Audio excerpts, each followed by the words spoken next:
Mr. Martin Paredes, why do you try me so? Why have you done like fucking 4 Twitter spaces, released 2 new teasers on the Walten Files Twitter, YouTube channel, and an actual video teaser for the 5th episode? Why do you try me this way? Why? I guess the Martin works in mysterious ways, doesn't it? It fucking does, doesn't it? It sounds like I'm fed up, but the truth is, I've been looking forward to this. Because this may probably be my longest Walten Files video yet, and I may have to take a day or two to come back. I'm not sure, but knowing me, I'll be just fine doing it. Just one recording all the way through. Enough talk, enough bravado. The only truth left is when Jack says it's Walten Files time, and then he Waltons all over the screen, okay? That is the only truth that's left. So let's fucking get into it before my brain explodes. Again, no disrespect. I'm just, once again, playing the cards that I've been dealt with. We'll go back to cards later, by the way. I hope you know. You will see. Alright, so you're probably wondering, puppeteers, this is Lucky You. Why are you back here? Because I think Lucky You has some added context to it. Why don't we shut up, turn it up, and give it a listen, shall we?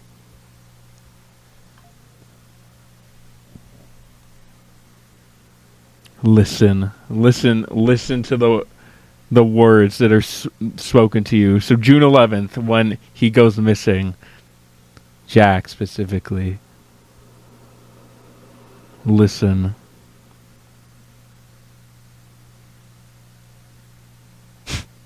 Okay, there you go. You must be so confused about what you saw. Don't be scared, my little bunny. Answers will be given eventually, but don't try to solve this puzzle only with the pieces you have so far. This is only the beginning. For I'm going to tell you a story of broken people, beautiful people. He is so sorry about what he did to them, but there's nothing he can do. Remember that. Safety and pills, Sophie. Safety and pills, Sophie. Safety and pills, Sophie. Safety and pills. Ow. I made them beautiful. I don't know how. I didn't even mean to, he says. He fucking says, or so you say. Uh-huh. Yeah, okay, sure. This is just one little fucking game to you, isn't it?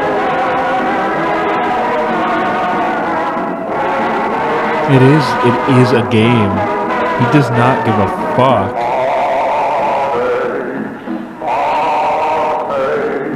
Yes, look at how filled with life they are. That's actually Shaw's endoskeleton too.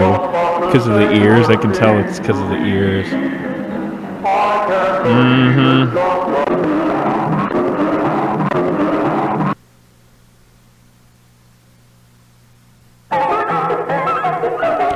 Follow the white rabbit.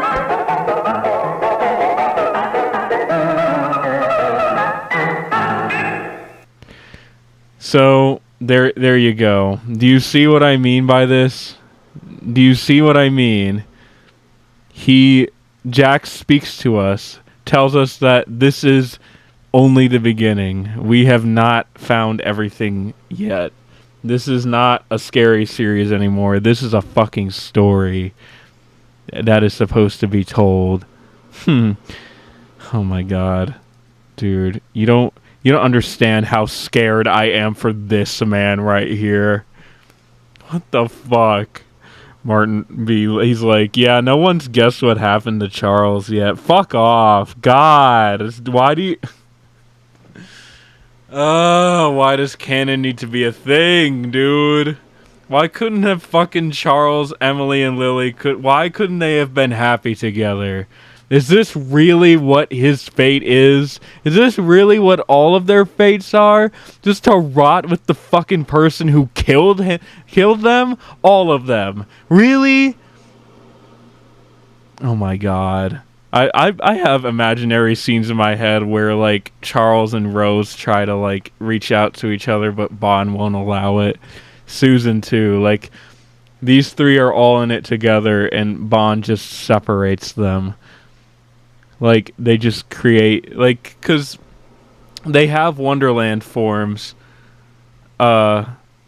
before they go into their new body and after they go into their new body, which is what Lacrimosa showed us. Like, so during the Susan part, when she is now the purple bunny suit, that's her Wonderland form now, guys, because that's her new body. And as we know from post-extensive object possession, once you merge with a new body, like your spirit merges with a new body, it will try to make itself, like, morph itself into the person that you used to be, or like some semblance of it, just through, like, I don't know, natural effects. It's slow, it's agonizing, it's painful, and Rose, Charles, and Susan never fucking deserved this. They never deserved this fate. And Jack, I'm really going with the fact that Jack is still the fucking passenger who it just watches. You know, you want to know, before we move on, going on with the video though,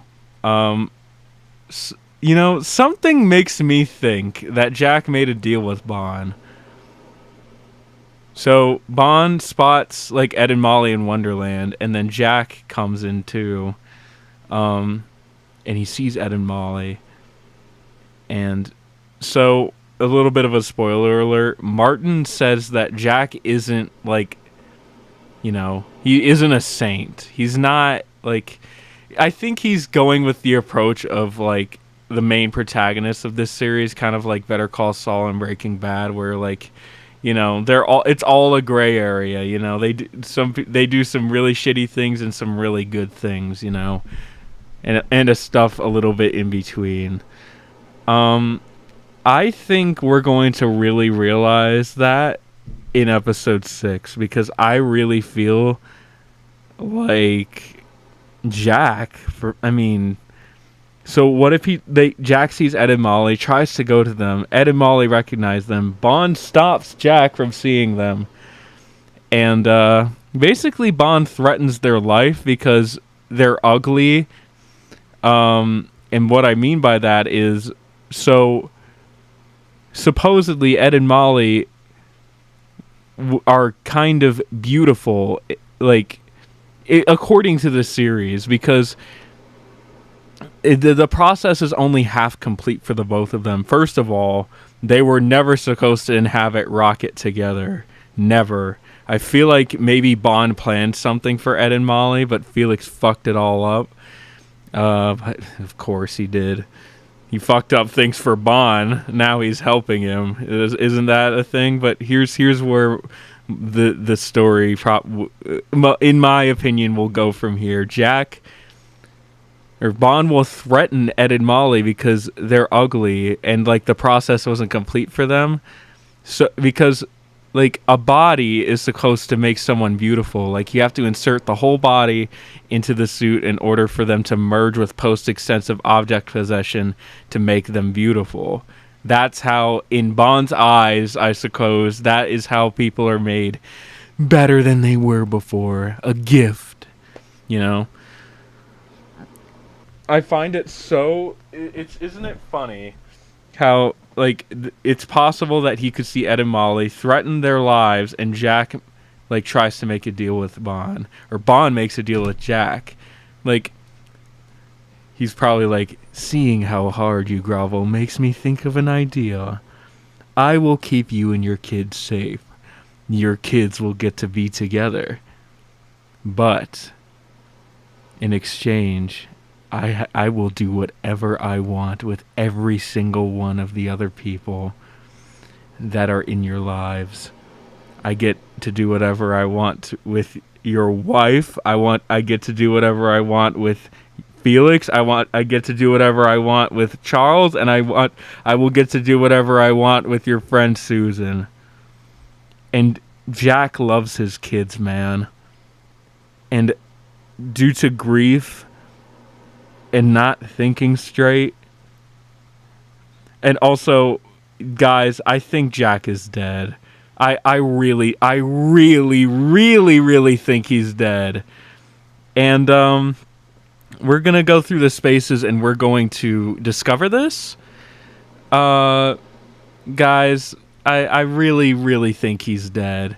We've seen him in multiple images with bullet wounds in his head, blood drawing down his face, and not only does he haunt Vaughn, but he haunts in stereo. He haunts the website, and he haunts the soundtrack videos too.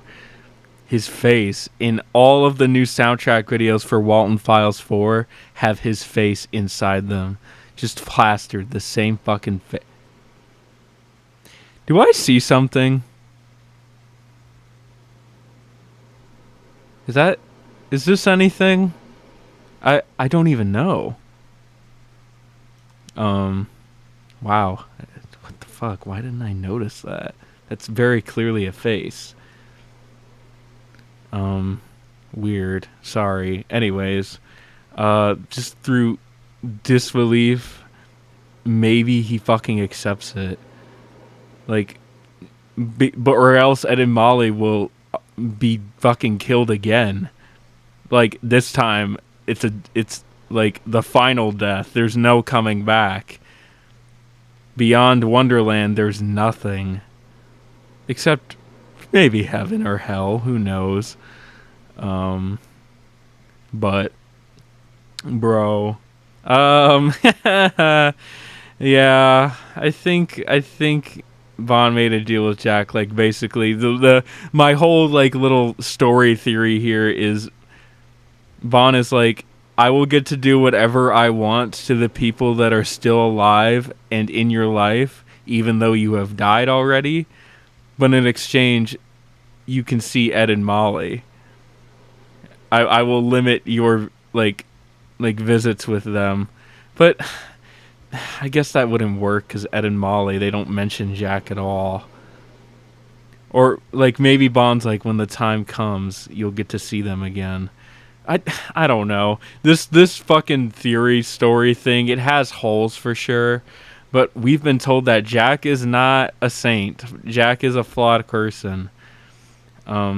Anger issues is one thing. It really is. But Jack is going to do something in this series that's going to be not going to go over too well, apparently. Along with Sophie, she makes some apparently irrational decisions, like in season 2 or something. I'm just assuming that because of what Martin told us on the fucking Q&A shit. But yeah, that's my little theory there. I wanted to get that out there for a little bit. I'll continue on with the actual video and its contents now. So Jack talks to us and says, this is a story about broken people and beautiful people. I think that even though it's Bond, like that's something that Bond says exclusively, I truly believe that, bro, Jack has been with Bond for so long that, like, bro may have been slated to use some of the terms that he uses. It's like the roommate that is the shittiest person in the world. That's literally the fucking devil. Poor fucking Jack. I genuinely still believe that.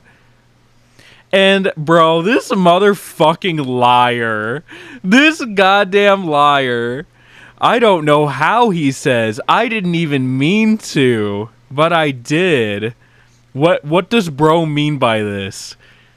This could have been retconned too. This video could have been deleted easily. but it's still here. I'm not leaving anything up to chance. I'm here to discuss why he says this. Something makes me think, bro, that this is the first time that Bond made somebody beautiful. Like, I feel like we're gonna run back into this quote. Like, bro, so you're telling me he accidentally murdered people? Fuck that. I don't believe that. That doesn't make any sense to me. I think he's either lying his goddamn ass off to try and make himself look more sympathetic, or he genuinely somehow believes that what he did, he was like, oh, I didn't know what I did, bro. Sorry. Meanwhile, in Walten Files 4, he literally hushes Susan as she's fucking getting maimed and mummified, turning into a mummified corpse. Fuck that. You are not you are not fooling me for a goddamn second, Bond. You stupid ass fucking white black bow tie wearing piece of shit. I will not fall for this at all. Also, this is interesting. They try to talk to us through analog. Is this something we're gonna see? I swear I've seen that before on the Jack Walton website too, where Anthony talks about the fact that someone tried to get it was either wife or like another story entirely, but it was about like them talking through analog and shit. And I also remember the time when I went over like the person who I think that was the wife story, but it was about like her from beyond the grave, like in Wonderland, fucking drawing shit out for him, like communicating with him through drawings and shit. If this is really Bond, I feel like maybe it could be Jack and Bond together. Like, specifically this quote, they will be heard. I feel like Jack would be on the side of Charles, Susan, and Rose. Or Bond is just making it some fucking twisted game. They want us to know what happened that year. They want us to know? Do you mean like us, the audience? That's the only thing I can think of. What the fuck? This is genuinely some game. Oh, yeah. Yeah, this is... The red text is definitely Bond. Like, 100%. I don't know. Like, so this could be Jack. No. He's not... He what if he, like... I don't know. What if Bond manipulates Jack into believing that he did this? But no, that's a stupid ass theory. I don't know. I don't know who this could be. Jack, some other people. And the red text, bro, this is definitely him. This is definitely Bond. Look at the way he fucking talks. It's 100% him. This is what he wants. It's not clear as to why he wants this. They are beautiful. Yeah, fuck off, dude. God, I'm done with Lucky You. I'm done with you, Bond. I'm done with this fucking series. Not actually, but it's melting my brain. It's like it's turned into mush. Yeah, so that's all I have to say about that. And we have some added context to Lucky You now. I think this could be left up to a lot of interpretations, but yeah, that's all I have to say really. I just wanted to talk about like the small theory stuff that I had. Also, we're gonna get a callback to Felix Complex K9. Because as we see here, Anthony mentions a certain someone. Let me see if I can find it. There it is. Look, guys, if you watched my Felix Complex K9 video, this is relevant. Look, it's Ronnie. Ronnie was here this whole time. Holy shit, Martin Walls has not forgotten about Ronnie. I actually theorized that possibly Ronnie could like have some similarities with Sophie with the whole amnesia thing, which is a very interesting like discovery. I doubt that Ronnie is going to make an appearance in this series ever again, besides like shit from Anthony, because this is like the current year. Ronnie is still alive, and there's some information that's quite interesting. So Ronnie was a part of the Walten Files, like the whole like Bond's Burgers, but he got away, bro. Compared to a lot of other people, pretty goddamn unscathed, if I do say so myself. You know what? I know it wasn't I know it wasn't in his control what fucking happened to him, but good on you, Ronnie, for for getting out, for like somehow getting yourself out of all of this. Man, poor fucking Ronnie. He fucking forgot his old name, William, and now he just has to deal with the fact that, you know, he's not going to remember everything, which is fucked up, dude. What the fuck? Why would you do this, Martin Walls? This dude was an innocent guy who was just making music for VSI, and you just you know, give him amnesia like Sophie. It's quite different, to be fair. There's a lot of like weirder symptoms with his amnesia. Like, it's like Sophie's is long term, but fucking Anthony's, bro. At least Sophie, like I said in the Felix Complex K9 video, didn't forget her own damn name and have to make a new one. Yeah, that's some like holy shit, bro. And the fact that Ronnie got, or William at the time, I suppose, got attacked by a bunch of thieves, do you think that that's the catalyst for Sophie too? Do you think she's going to be attacked too? It's possible, guys. This could be foreshadowing. I'm calling it now. She's going to get attacked, and then Felix will come in to save the day. Maybe take her into his care for now, and then just dump her into a meat shop and forget about her. And she'll forget about him too. With force.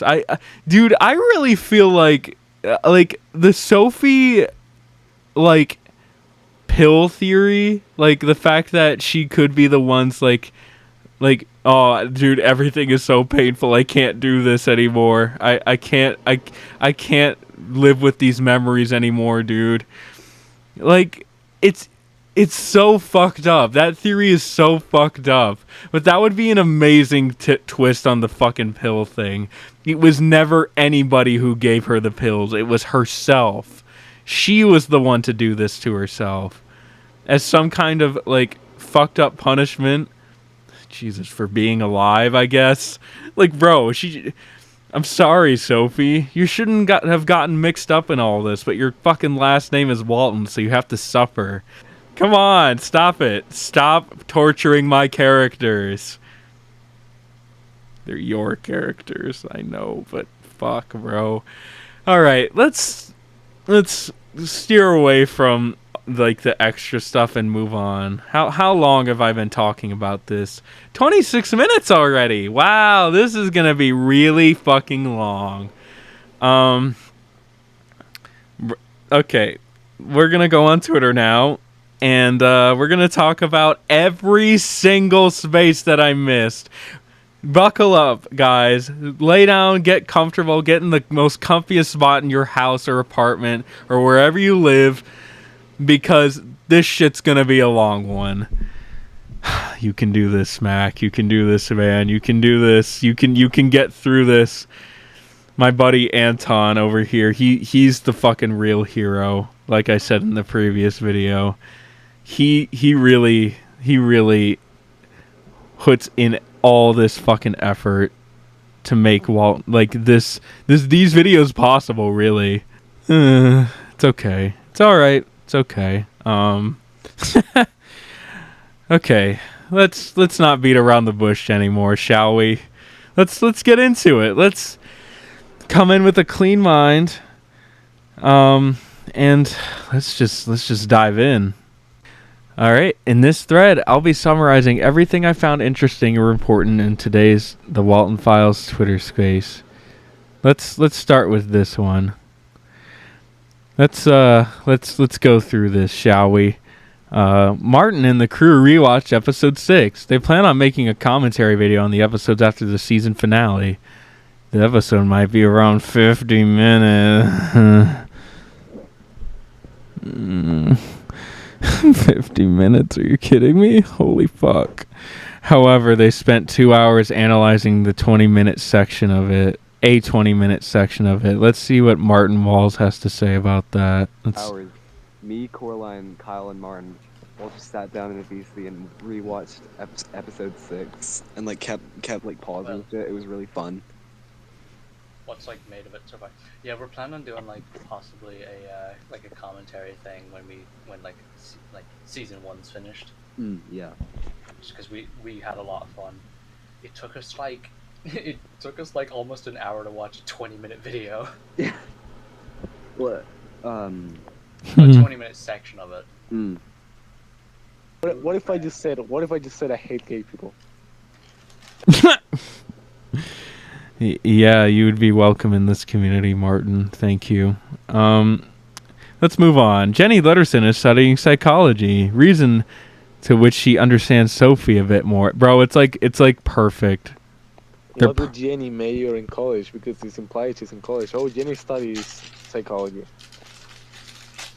I think that's why like she almost like understands Sophie a bit more. Yep. Yeah, I think Jenny has a really good understanding of how Sophie thinks. Because Yeah, like Jenny is the half that Sophie needs. Like she is the rock. She will be the MVP in this entire series. Like she needs Jenny so much, and she better fucking live, Martin. Please don't. Do not kill. Do not kill, okay? I know Sophie is her own person and everything, but Bond killing Jenny too? What would she even, what animatronic would she even be in? A Holly the Horse animatronic? Like something we saw on Bunny Farm, Holly the Horse? Did they even make that? Probably. I don't fucking know anymore. Just don't touch her, Bond. For fuck's sake, man. Please.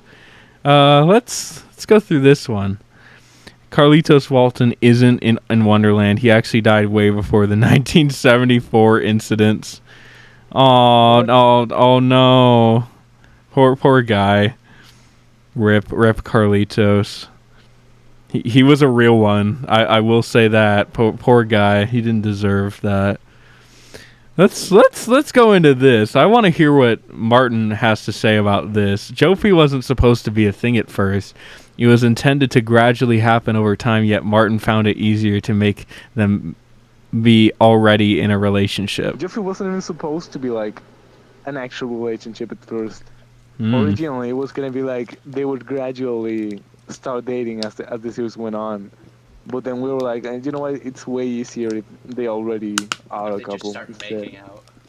Yeah, it's just like imagine. Okay, so imagine you're going through like the fucking animatronic drama, and simultaneously just these two girls falling in love in the middle of all that shit. It's like dude, this is like really traumatizing. But let's make out. Listen, I know it's horrible time, but like. Do you want to go? I hate gay people. Did you? Stop saying that. Yeah, fuck gay people. God, I fucking hate gay people so much, bro. Jack Walton is homophobic. God. Stop. Oh, fuck, that's funny. Okay, sorry. Oh. Okay, well, I have some things to say about this, and by some things I mean one thing. I think that was a really smart move for also this fucking illustration that Martin did. It's probably the best Walten Files artwork that I've seen from him specifically. Like this is like this is like premium quality, y'all. Like what the fuck? It's so good. I love it. I'm gonna have access to almost every image involving Walten files. So, due to some constructive criticism I received, it was very constructive. It wasn't ill-mannered in any way at all. I'm gonna try and put like just more flair into like these, because I know these are like, you know, I intend for them to be looked at for sure, but like it's more so like, oh, you can put this on in the background and listen to it, because there's not much visually going on. But I want to try and change that more and more. I want to find my own way of going on about that. So once this video is finished, I'll see what I can do. But yeah, like I said, bro, this fucking artwork of Sophie and Jenny is probably one of the best illustrations I've seen of Walten Files yet. And it's not even in the series itself. So that just goes to show you how much of a G Martin Walls is at art. Like, bro, what? Like, I love the composition, the expressions. I love this style. It's so good. It really gives off, like, I don't know. It just hits different in a very good way. Richie fans, you guys stay winning, because apparently he has some plans that involve Richie. He hasn't done with anything with Richie Basically, yet. It's just like, will Richie appear again? And he's like, I like the idea of him smoking weed in Bond's burgers while all the killings are happening. So will Richie? He appear already again? did that with Rose. So. Say it No one's again. answering this, though, right? Say it again, Martin. I think I can answer that. Martin has had plans to bring Richie back for more stuff, but he hasn't really done anything with them yet. So I don't know.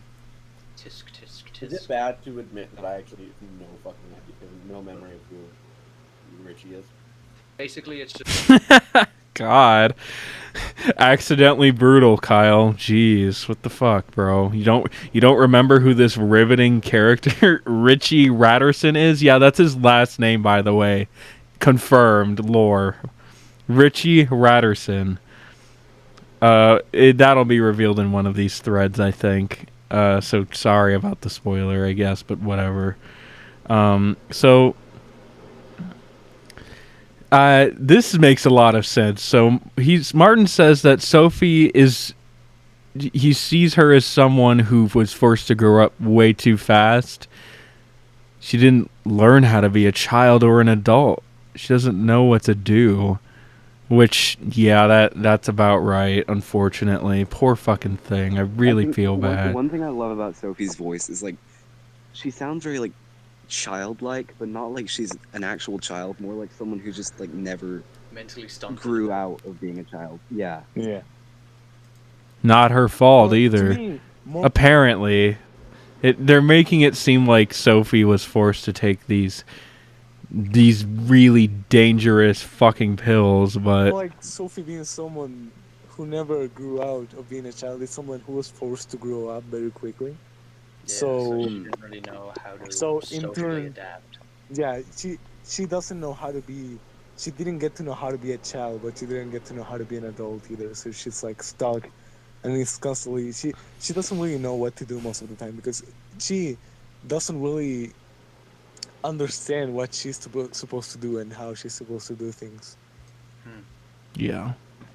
Makes sense to me. That's really fucking sad. 'Cause like I knew people who were like that. Like due to unfortunate circumstances. Like they were forced to grow up, they were forced to like be an adult at a really early age, and that affected some of my friendships with these people a lot. And yeah, I hope they find their way someday, like Sophie here. I really do. Richie and Chris are friends. We know this all. I love this image. Yeah, that's weird. What the fuck, Richie? You're creepier than Brian. Oh, by the way, I'm sorry for my fucking slander of, I don't understand the Brian and Rosemary stuff. Why would he do this? I don't know what was wrong with me, but I'm on board. It's funny as fuck. I absolutely find it hilarious now. I don't know. I genuinely don't know why I was like that. Like, cause I saw Brian as like sort of this. This is gonna sound really silly coming from me, but I thought he was a respectable human being. Apparently not. And I've come to accept that now. So I am very much on board with the direction that everyone has been pulling him towards, which, I like it. It definitely took me some time to realize like this is who Brian is now, but it's definitely like interesting and hilarious and funny as fuck. It's even funnier that the new Bond plushie has a goddamn plush Brian arm. Oh man, I'm gonna get my paycheck soon and I'm gonna buy every single Walten Files plush there is. You wait. You will see my collection, and it will be very, very fast. We see here all this. So let's see what he has to say about that. Someone asked for a Chris fact. Someone asked for a Richie fact and asked if he's friends with Chris. Oh yeah, but I want to talk about. Oh my god. I want to talk about it, but I don't know if I should. Yeah, they're friends. Martin, why did you do this? Is that Martin? I'm pretty sure it is. Correct me if I'm wrong. Please, for the love of God, correct me if I'm wrong. Hang on. I want to talk about. Oh my god. I want to talk about it, but I don't know if I should. Yeah, they're friends. It sounds like Martin. nice noises, man. This is an interesting one. I can already just see it's Felix related, so it's bound to be interesting. Felix Kranken isn't religious, however, he craves on his very low points. Jack and Rose are Christians, however, Sophie, Ed, and Molly are not. Oh, that's nice. Christians who respect other viewpoints other than their religion. That's cool. That's what we need in the world. I like that. I like that view on Christianity that Jack and Rose have. That's cool. Let's see what he has to say about it. What's his religion? Okay. So he's bringing this up to me because I was talking about this earlier. Yeah. I had an idea that essentially Felix is not religious. Never has been. Yeah, it makes sense. Like his low points.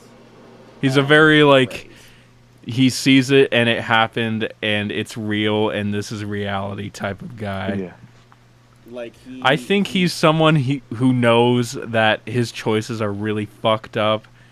But I feel, dude, this is gonna sound a little silly, but hear me out. I feel like Felix Kranken is a lot like Evan Hansen. He goes along with the lie. People are telling him one thing, and he just goes along with it to get himself out, to get away.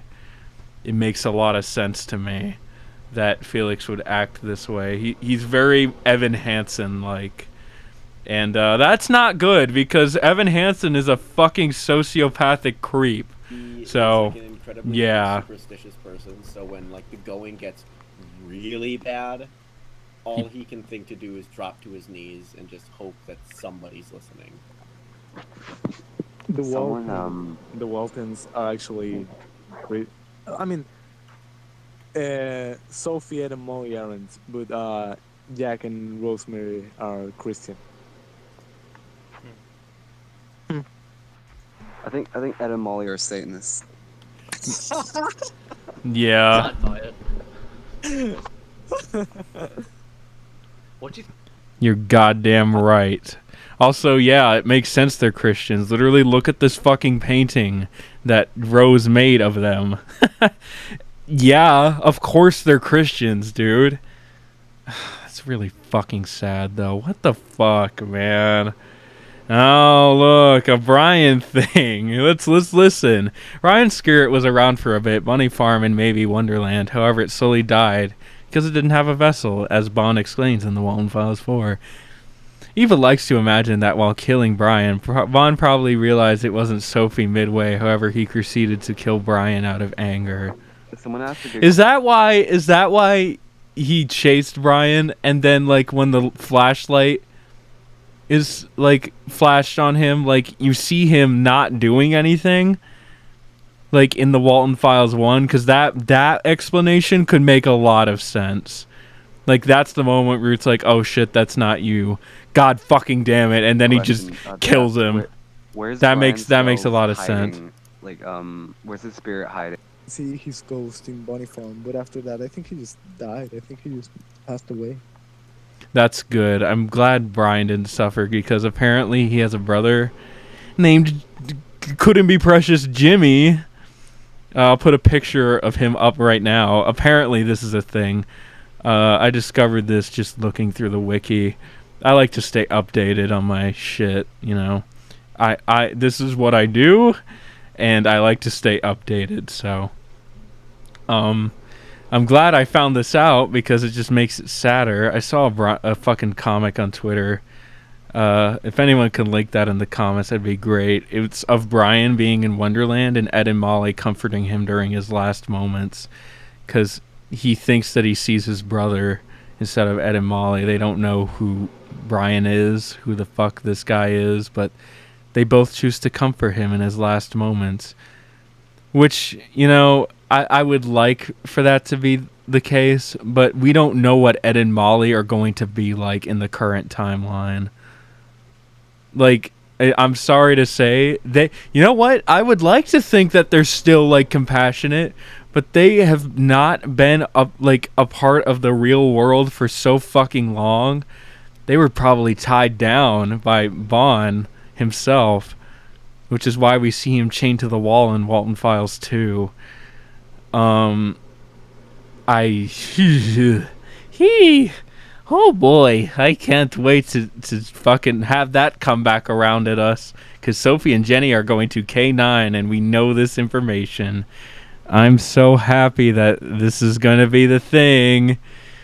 Oh, man. Oh, fuck, bro. Oh, no. This is going to be no good, my friends. No good at all. Oh, man. I don't know what's going to happen to this series, man. I really don't. All right, let's continue, shall we? Okay. So Martin, he talks about the new Showstoppers show that I mentioned in the new lore video, my previous Walten Files video anyway. Showstoppers Inc. will have a similar ending to Seinfeld.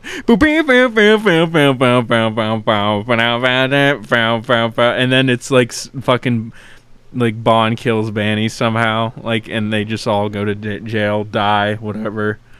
It might be a courtroom musical in which Cybertelli will be the Showstoppers lawyer to save them from going to jail. Showstoppers versus the USA, which fucking Martin Walls made a goddamn illustration on it. I'll put it up now. Mortality might be the judge, and Cybertelli sold cars. I won't play the audio to this one, just because it's paraphrased here pretty well. But that's awesome. I haven't seen Seinfeld myself. I probably should, because, you know, everyone in this crew has good taste, so something to consider. What's up with that? Let's go. By the way, this might be a concept and nothing final. Liquid Bond drawing by Eva. Oh, okay. Just in the Showstoppers, Bond just turns into liquid. Okay. Yeah, that makes sense, bro. Bond has a ridiculous amount of exes in the Showstopper show. Bond has an ex-wife that looks exactly like him. However, the only difference is that she had a pink bow tie. Bro, that is so slay. That's awesome. I want to hear what he has to say about this. Anthony's profile picture just reminded me. Didn't we like agree at one point Bond would have like a ridiculous amount of exes? I love that idea. Yeah. He's like Ramona Flowers. When was this? When was What? When was Scott pilgriming Bond? No, dude. talking about? Something so funny. Bond. Oh, Hogwarts, Coraline, right? never It's change. just a female version of Bond. That's literally just like Bond with a pink bow tie. That's fucking awesome. That's so stupid. I love it. It's the right amount.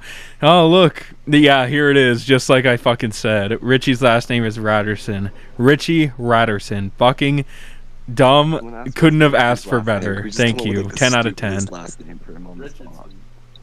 Richie. That's good. No, how about Richie Ponderer?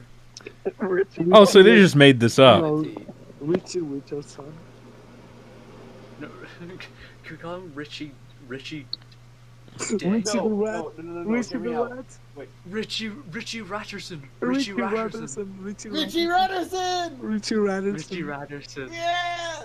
We gotta call Richie Ratterson. Richie Ratterson.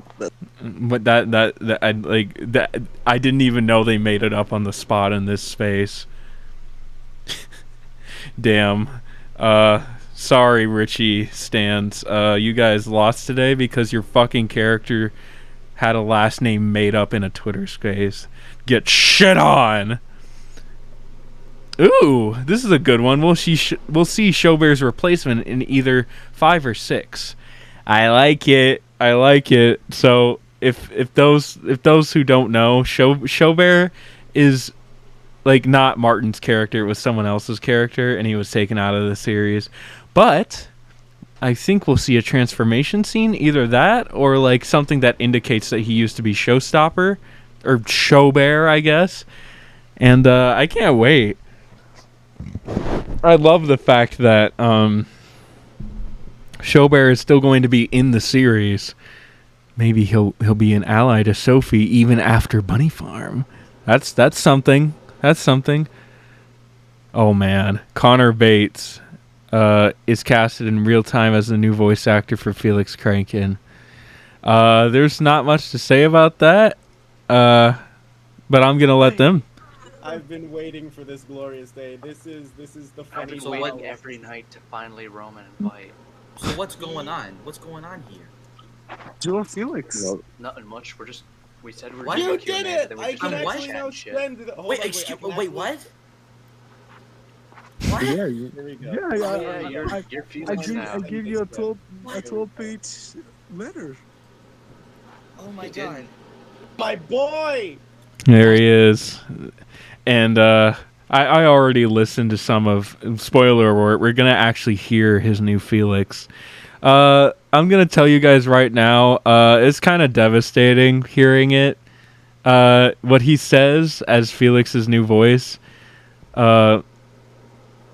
Connor here, it's not canon technically, but what he does say is...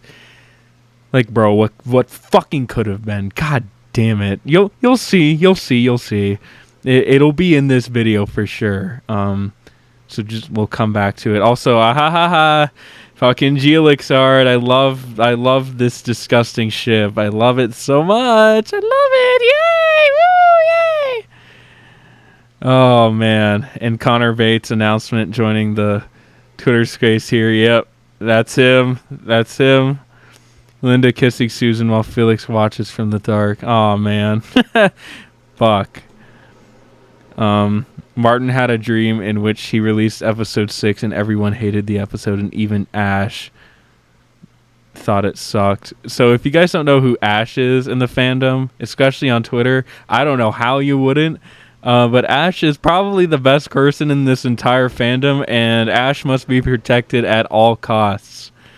Ash, if you're somehow watching this, then we all love you very much, and we including the cast members. The cast members, Martin, we will protect you from the haters.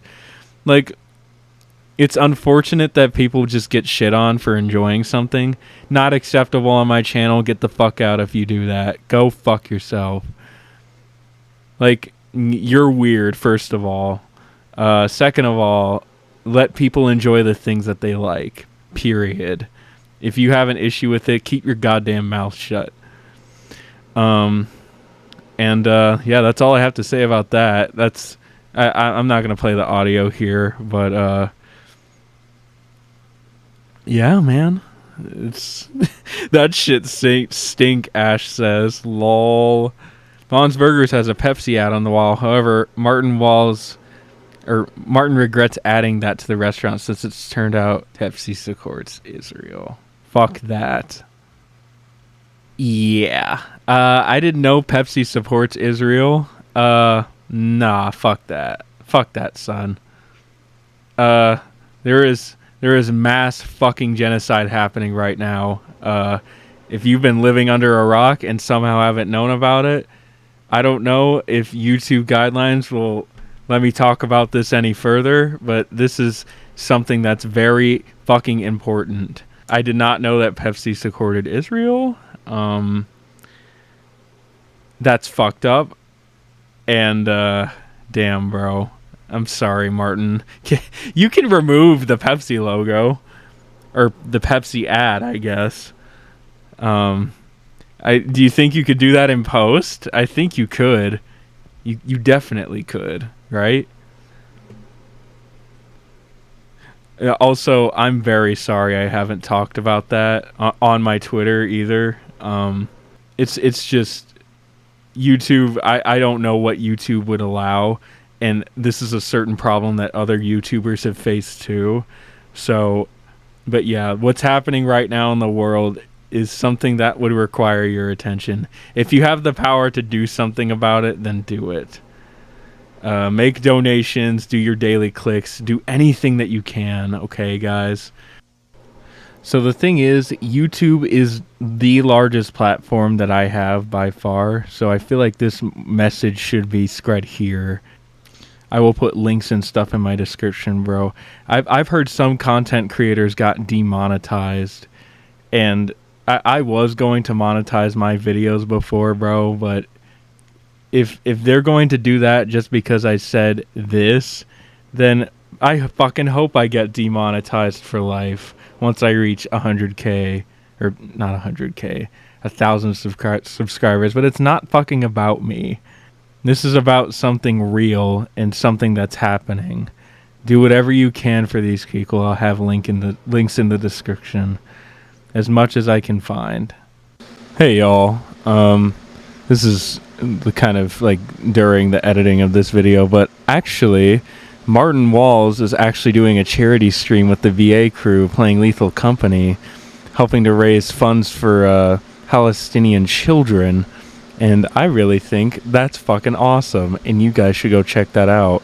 I'm also going to link the main thread that I'm going to probably link is the thread from Martin Walls himself about just Palestine and what you can do to help, even if you don't have money. This issue is too important. It's a fucking genocide is what it is. There's no other word for it, truthfully, but I apologize if I like stuttered a lot during it.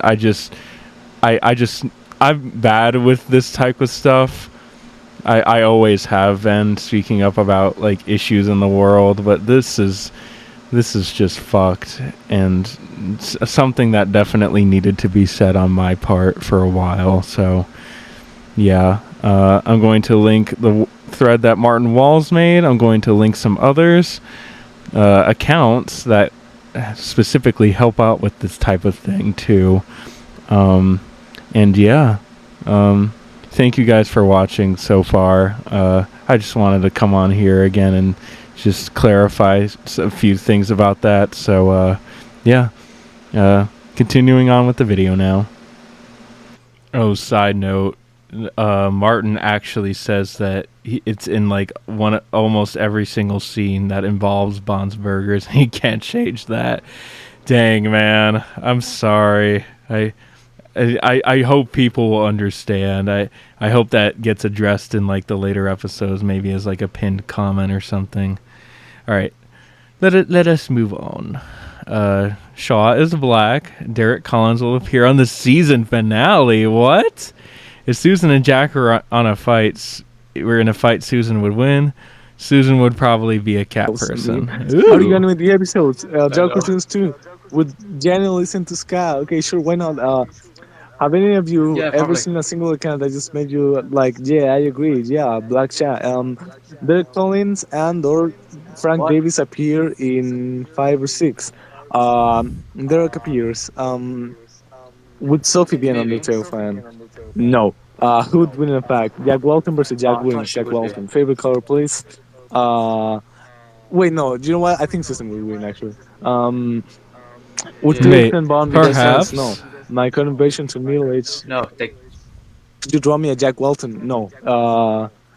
Can you draw Felix Bond? never. No. Is System a cat or dog person? No. Probably cat.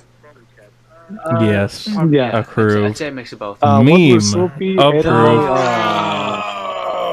Yeah. Wait, what? What were Soapy, Ed, and Molly? Yeah, there you go. Hmm. Okay, I have no earthly idea what they're groaning at, or like if they're Yeah. realizing I'd say a something. mix of I both. What were Soapy, Ed, and Molly? Yeah, there you go. Okay, I think it's them realizing something. I'm not sure. Anyways, moving on. End of thread. Oh, okay. I shall go to the next one then.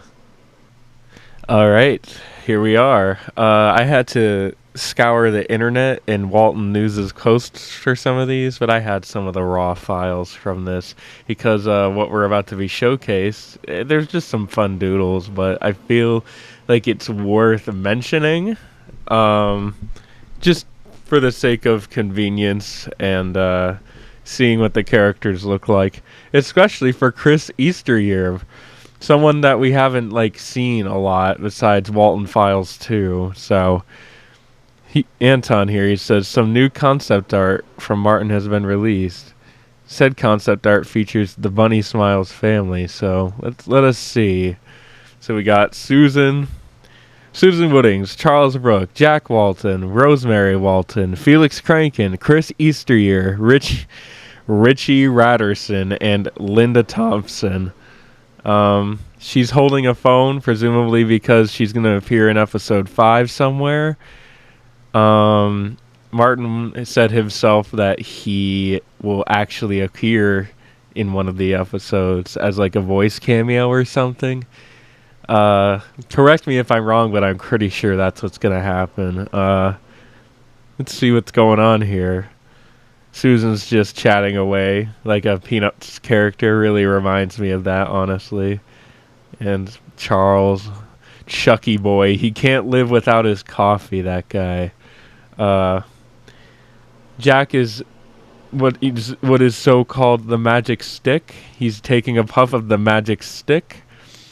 We have Felix sort of tired, possibly annoyed too at Jack's. I think Jack and Felix are like the same way here. Also, I really like the fact that so Jack and Felix are red and blue. So like that red and blue already are like dichotomy colors, dyads if you will. So yeah, they're pretty much polar opposites. But bro, I'm still like torn up about the fact that like that they weren't like better friends. Like apparently they had something for sure. I think that's in one of the spaces because I've seen some of the spaces, but I haven't seen like absolutely everything about them.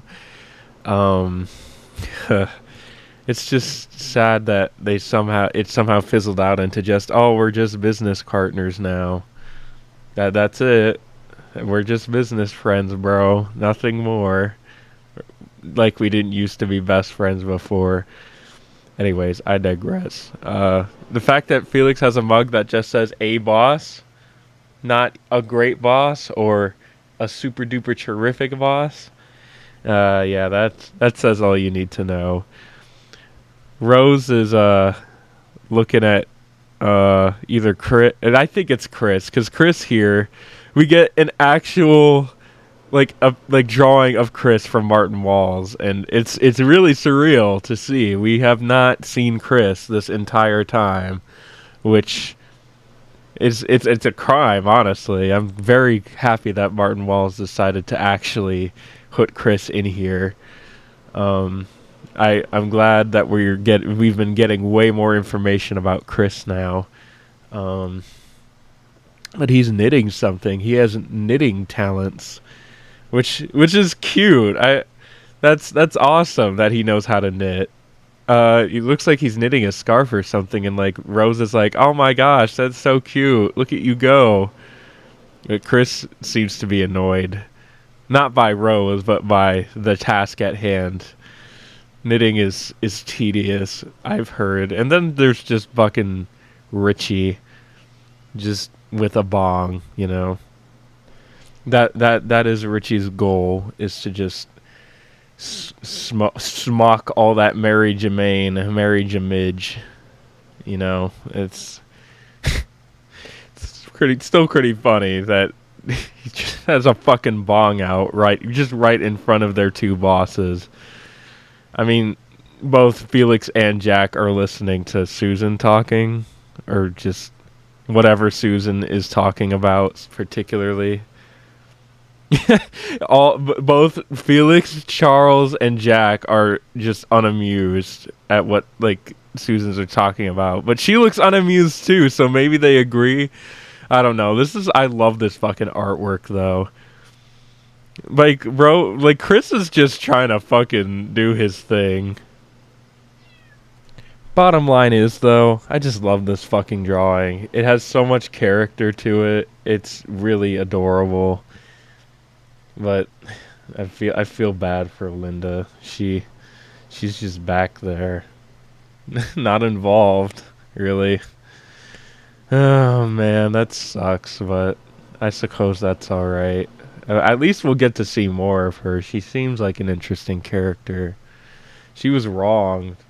She was wronged really hard. So, I mean, you know Felix. You guys know Felix's whole deal by now. I've talked about him in length on this channel for a really long time. So, yeah, let's move on, huh? It says here, the second concept art shows Felix being afraid of himself, of what he's become. I doubt this serves as evidence for Felix being Shadow Man, but take it as you will.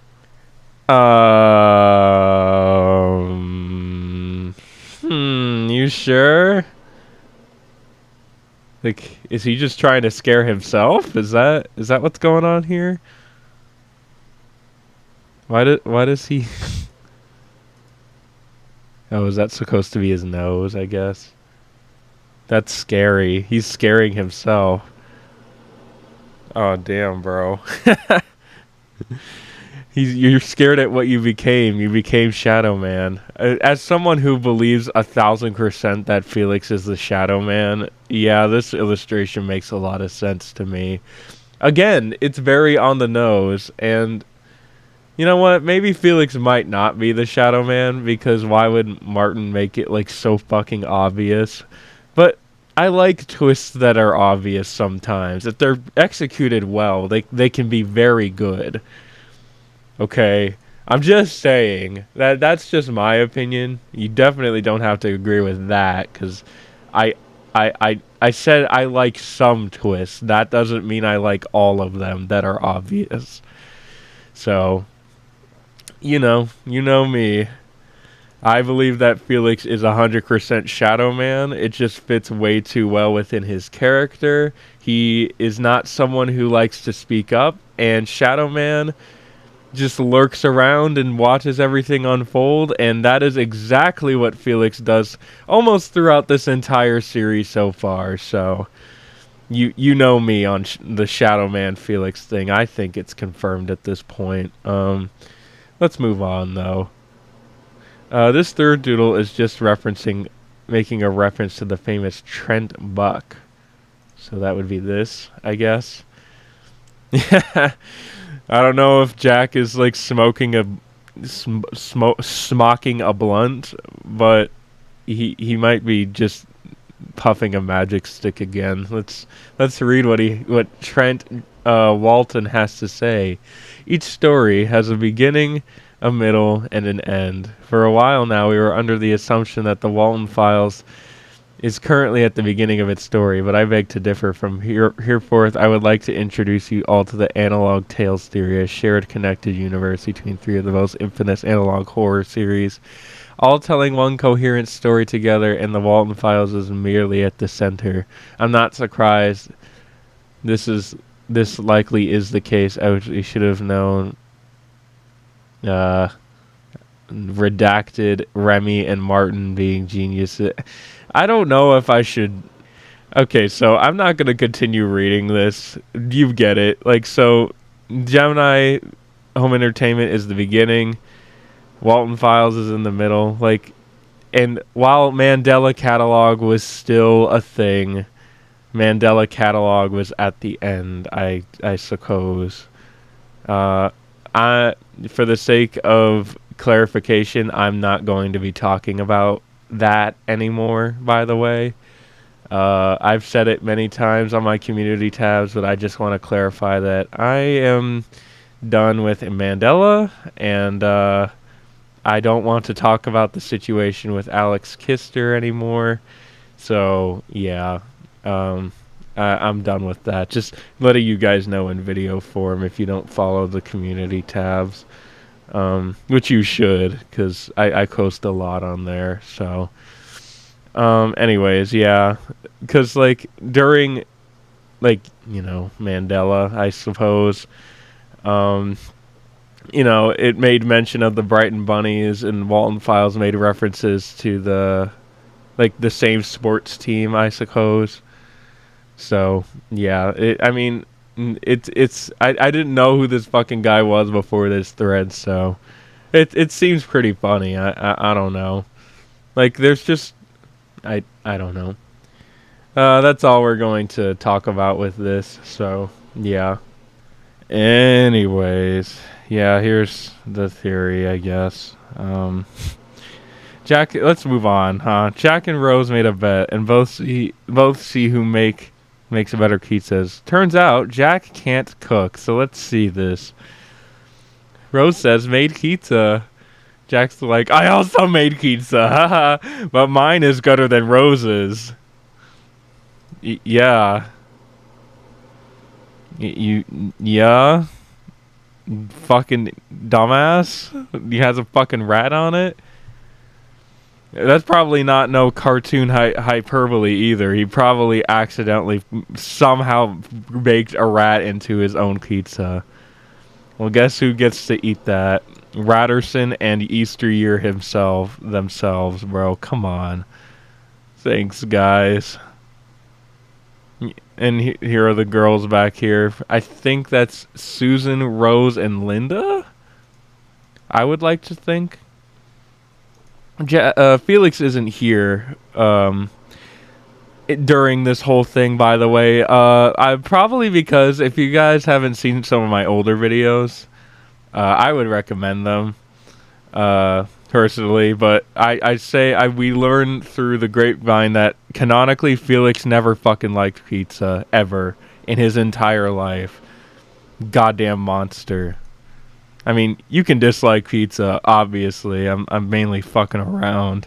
But I just don't understand why. It's like cheese, tomato, bread, bro. It's like, ugh, God. And I only eat cheese pizza. Again, I am very fucking picky. I hate it. I hate being so picky. I can only eat a few amount of things. So, I would eat Jack's pizza, honestly. Do you think Richie ate the rat part because he's a Ratterson? Yeah. He fucking probably did. That's the most obvious goddamn joke to make ever. But yeah, that's the end of this little thread here. It was just a bunch of doodles by Martin Walls. That, of course, got deleted because this man likes to delete his Twitter stuff. I don't blame him, though. Twitter is a fucking cesspool, man.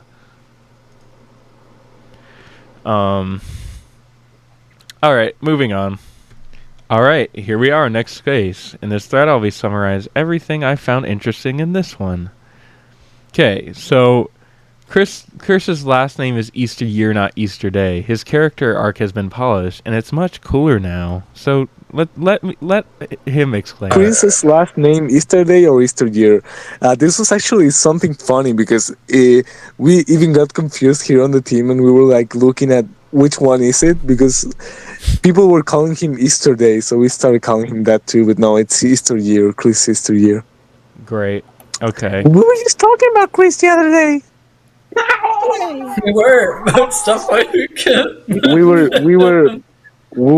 like polishing. We were polishing his character arc, and now I think it's way more cool. Yeah, you fucking were. You fucking were. That's good. I mean, I'm sure it would have been cool, but knowing Martin Walls and his writing skills, by the way, underrated in that department by the way. What the fuck? Listen, Martin, buddy, I know you play Jack Walton, but don't fucking haunt my goddamn computer, please. What the fuck was that? What the fuck? Oh my god, that actually just happened. Okay. With that, moving on, huh? So Martin started info dumping lore with the crew, and Coral got heartbroken from a thing that happens later on in the series. Oh my god, Coral. Okay, so for context to everybody, we started making massive info dumps on what was the fucking Showstopper Inc. server. And Coral was so heartbroken about when they learned like about what happens next, like very later into the story. Something happened in the lore that actually fucking broke me for a few days. Do you guys remember that doodle I did of me hunting Martin down with a big fucking knife? Yes. That's why I made it. And the thing is, right? They said it offhandedly, and it was a thing I didn't know. So it was like, are you fucking kidding me? Bruh. Oh, and we have to wait so long to find out for ourselves, because Martin Walls is going to get a team together, and hopefully the wait won't be as long. And again, I don't have a problem waiting, but people are invested in this series again. It was like the fandom was dead for so long, and to see it revitalized, I mean, it has its for better and for worse shit, but I think it was for the better because mostly this community is awesome, man. A lot of people subscribe to me because of the Walten files in general, so I'm just eternally grateful for Martin Walls and his fucking series, really. I mean, it's still just my second favorite, though, and listen, I know, okay, like Harmony and Horror may have fewer episodes or like maybe less content, but I mean, I don't know, maybe it doesn't. I need to rewatch Harmony and Horror again. Baddington needs to make some more. Again, I don't mind waiting because he's working on other stuff, but oh man. But yeah, I don't fucking blame Coral for pulling the knife out, getting ready to shank a bitch, because yeah, you're gonna break all of us. And let's read what this one says. Martin has finished the first 21 minutes of episode 5. Oh, that's good, meaning that episode will be coming out soon. Great, love to hear that. Keep it coming. Episode 5 is supposed to be 20 minutes, the shortest within the Cyberfun Tech collection. Oh god. And so much will happen in it. I feel like, despite being described as a slice of life thing, I really feel that maybe it'll be like a little fast paced because there's going to be a lot fucking happening. Martin, why did you just send this? Ow. What? Huh? Why did you just send like You just sent the first 20 minutes of episode 5? No, you're just gonna mention that here. Motherfucker, I was gonna be funny, like it's a photo of Jack Walton twerking. Oh no, you just get like fucking. You're just gonna like rat us out, are you? Yeah, it's like the first 21 minutes because I wanted to get it. Like somebody. So he just sent it. He just sent it out to everyone. What? Huh? Why did you just send like You just sent the first 20 minutes of episode 5? No, you're just gonna mention. This fucking guy, bro. I love Martin's sense of humor so much. It's like it's perfect for me. Like he just does shit. I feel like doing the same. Like, oh my god, I just do shit. I just do whatever, and people are like, "What the fuck are you doing?" Oh god. Okay, let's move on. Martin and crew changed some stuff in the lore for the better. Original stuff was quote unquote bad. I mean, I'll take your word for it, I suppose, but there's only improving for me. So, I mean, there's nothing better for a story than some fine tweaking. I agree with that, but I mean, to call it bad, I mean, I don't know. There's only it could be improved, not just bad. I mean, in terms of a story, I mean, stories can be created that are bad by default, but this is definitely not one of those stories, you know. You guys know what I mean. Martin spent over an hour and a half info dumping to explain lore until the car crash. Martin could only tell them a quarter of the entire lore in a day. Everything after Bunny Farm is a lot. Well, Bunny Farm is the catalyst for this entire series, so. But aside from like episode 5, yeah, we were discussing the lore and we were changing some stuff so it can be better, cooler, and greater for all of you. Seeing some of the shit that was originally in the lore makes me actually fucking laugh so hard because, like, I'm just imagining you guys back in, like, 2020 being like, this is it. This is the pinnacle of my writing career. Oh my god. Really It's like so bad. Wait, You what? stopped like 1/3 into Act 3 of the story, and you just haven't done anything with that for 2 days. It's just I'm I've been busy. I I've don't been know where busy. it goes. But yeah, but there's so many storylines at the same time that happen. That happen in there. Yeah. The fucking Martin was like info dumping about the lore, and it's so fucking like extensive.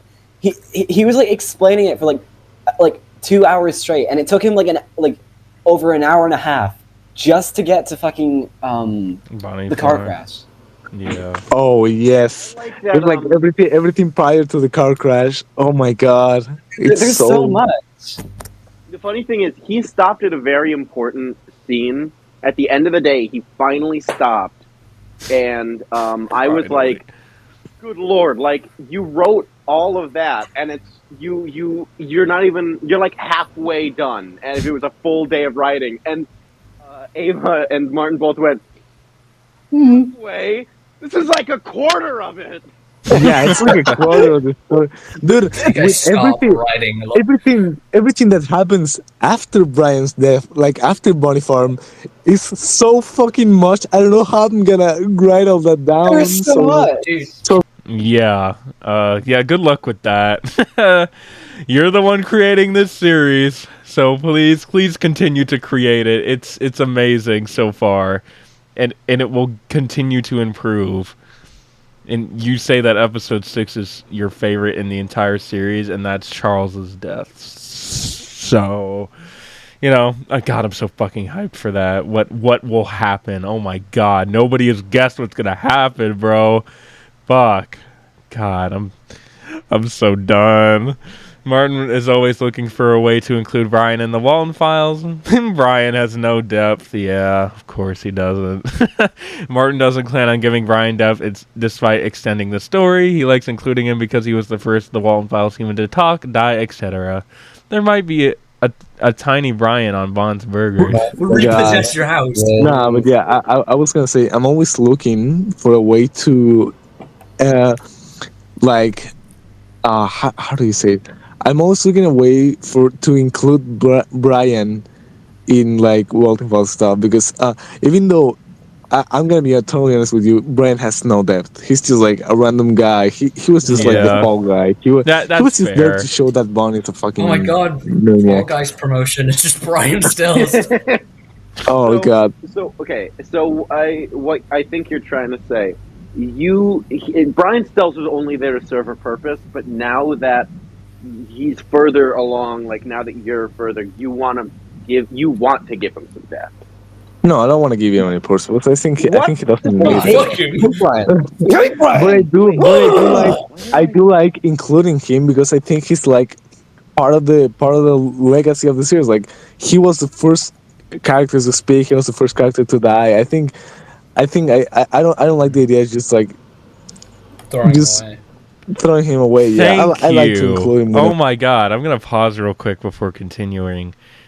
I finally Martin gives respect to Brian. Yeah, because he does deserve it. Like I know they were just joking around, obviously, but you know, sometimes the joke is like, you know. But seeing like Martin acknowledging like Brian is like a key part to this series' legacy, because he's right. He was the first the Walten Files human to talk and die and mention Chris, and you know, he was the one to kick the series off. You know, like I respect the way that Martin is acknowledging Brian here. It really gives me, like, it makes me feel good, you know? Like, I don't really care much about Brian. It really seems like I care more about him than most people. But the reality is, I don't care much about him because, you know, he got killed by Bond, he died, went to Wonderland for a little bit, and just faded away. Which, thank God, because I would give my left leg to not see Jack, Susan, Charles, and Rose to fucking suffer like this. Just to be constantly suffering, tethered to their new, beautiful bodies. It's awful. It really is. But, you know, I also feel like he's respecting Brian because, like, he's given the most peaceful death in the entire series. Like, his face wasn't even mauled that bad. He did have his arm ripped off. But that's nothing compared to Rose. I bet Rose is fucking pissed off. Like, hearing it from Bond, like, I just killed someone. And Rose is like, what the fuck do you mean you killed someone? I ripped their arm off and, like, gouged their eyes out a little bit. But, you know, I got angry because they weren't your daughter, sorry. And Rose is like, what the fuck? Who did you kill? And Bond's like, do you remember that dude, that blonde dude who kept hitting on you when he was 15? And Rose is like, you gotta be fucking kidding me. And you fucking ripped my arms off, asshole. Well, I don't give a shit. I thought he was your daughter. My facial recognition is not great, if you remember. Yeah, shut the fuck up, Bond. God. Can you let me see my husband already? No, lol. Just like as a small cameo here and there. Yeah. I wanted to have like a tiny Brian appear in Bond's Burgers in the coming episodes. So if you do find him, let me know. Oh, like as an Easter egg for like a younger Brian? Oh, that's awesome, bro. Yes, please do that. It makes the world feel more lived in because, again, he's a legacy character. All right, let's move on. This is like, whew. This is the good stuff. 3 seasons are planned. Season 1 is the intro. Sophie and Jenny, their story finally continues. Jesus Christ, man. And then the season 3 is what we call Downfall. No, don't do this. Don't do this. It's not too late. Please don't do this. Oh my god. I will not be able to fucking handle this at all, dude. Fuck. No. No downfall. Please, no downfall. God, you gotta DM me. Hang on, quickly. Say in the showstops. How many fucking seasons are planned again? I thought it was only just 2. Oh, I like this one. It's 3 seasons. Season 1 is 6 seasons in a movie. No, 3 seasons. Season 1 is like the intro. It's just, the season, you know what happens in season 1. Season 2 is like shorter, and it's about Sophie and Jenny. And season 3 is like how everything ends. Like, what happens after. How everything goes to shit, technically. It all sucks! Stop. God, please. Please. No, why are you doing these Twitter spaces? Why are you teasing us like this? God damn it, bro. Oh God, we are not gonna be getting season 3 anytime soon. Like in the far off future, bro. Oh my fuck, dude. God. Okay, let's move on. Most misinterpreted character is Jack, originally Felix. Martin asked to please have an open mind. Characters such as Jack or Sophie aren't the perfect person. All the characters have flaws, specifically Sophie. So that's what I want. That's the most important thing to note. Jack Walton. Well, okay. I'll have my thoughts about this because I actually read this one before I started this video. So let's see what Martin has to say about that. What character is the community's perception of the most inaccurate? I think we can all agree it's Jack. I think we can all agree here that it's Jack. Wait, sorry, what? Yeah. What did you say? Which character is the community's perception of the most inaccurate? I think we can all agree here that it's Jack. Oh, definitely Jack. Yeah. They have no. Originally, it was They have Felix. but no now it's idea. Jack. Another. They have no idea what is it. What did he do? Yes, one that maybe actually come to think of it, maybe also Sophie. Yeah, Oh, maybe also. A lot of people make Absolutely. Sophie like really bubbly. No, Now she's like, nah, she's dead This is not an inside. attack. Yeah, this is not an attack to anyone listening. It's no one's fault because of course you haven't seen enough of these characters. I just want to tell you guys to have an open mind because the way these characters will be depicted in the upcoming seasons, they're nothing like you headcanon them to be. But that's not like a flaw of the series. That's just like the issue of having like a series take way too long in releasing. You know. By the way, this is, just to clarify, this does not mean that like Sophie Walton is like evil and insane and gonna kill everyone, but she could. Yeah, no, but she's just antisocial. yeah, she's a flawed character still. She's You just guys like need a to- mentally ill girl failure. That You is Sophie. You guys need to like understand, as the audience, you guys need to understand that as far as people know, characters like Sophie, like Jack, they are laid out as good people, but you need to understand that they are not perfect. They are not perfect characters. Mm-hmm. And they're very none of the characters you will see are perfect people that do everything right. I think every character in the Walten Files definitely has like a lot of flaws to them, especially like even like Sophie, who's kind of like supposed to be the. Oh, Sophie, definitely Sophie. So this is exactly what I was talking about before with the Breaking Bad Better Call Saul thing, because like there's good to a lot of the Breaking Bad and Better Call Saul characters, but you know there's flaws within them, and they turn into awful people, some of them, over time. And I really hope that's not what happens with Sophie, because she's the protagonist. One of them, anyway. Do you think... I really think what's going to happen is, like, once she regains her memory... Like, this is going to be awful, but, like... it'll be... I feel like it would be her burden to bear. And, like... Do you remember all the way back when... Like, when Sophie was talking to Jenny, and she was like, I know what I'm getting myself into, and you don't. That's obviously Sophie talking to Jenny. And I'm sorry, y'all. Like, with this information, I feel like maybe Sophie is going to, for a little bit, because it's confirmed that Jenny goes with her to K9, but for a little bit, I think Sophie's going to abandon Jenny. Just for a little bit. Because, like, she finally has all of her memories again, and I feel like it would be her burden to bear. Like, no one else should be a part of this, especially not someone who never had anything to do with it. Especially if it's your lover, dude. They're dating and they are together. Of course Sophie doesn't want her to go with her.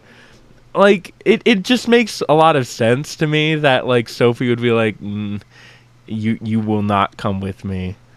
And you will not stop me from going either, because I can't live like this anymore. Like, that's where I feel like Sophie and Jenny's story is going to start in season 2. Because in reality, let's face it, the Jack Walten page, like with like Sophie going back to Jenny about like Bunny Farm, that's literally a sneak peek to season 2. It literally is. You cannot change my goddamn mind about that, bro. Like, oh my god. I can't wait to see that. And Martin's gonna have a team behind him. It's gonna be fucking awesome, bro.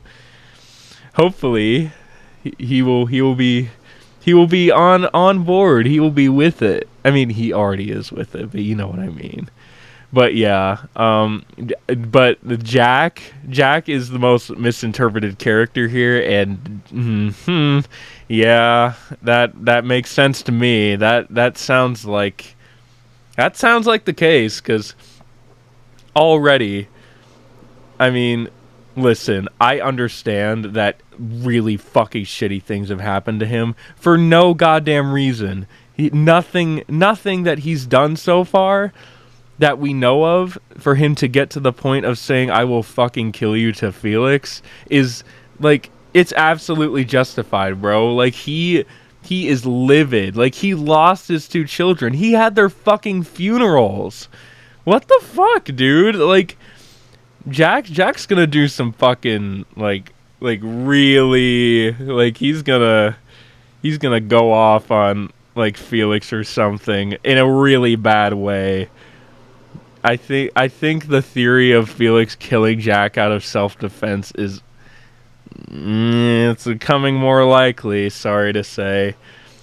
It may be unexpected the way Jack dies. We don't know, and we won't know for a while.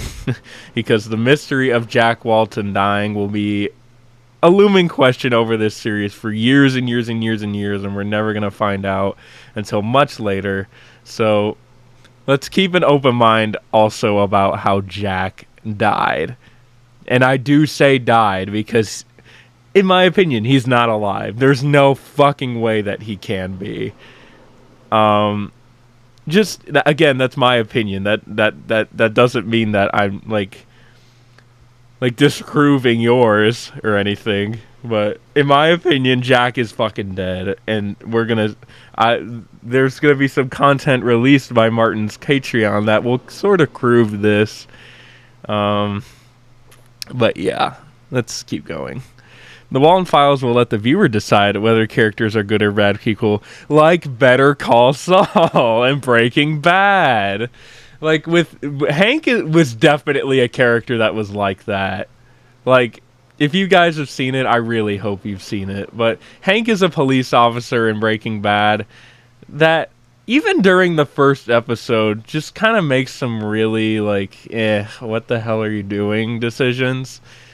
Like, so the main protagonist of the series is Walter White, and he's just a normal guy. He's just down on his luck. He's a middle-aged man, doesn't really have any aspirations.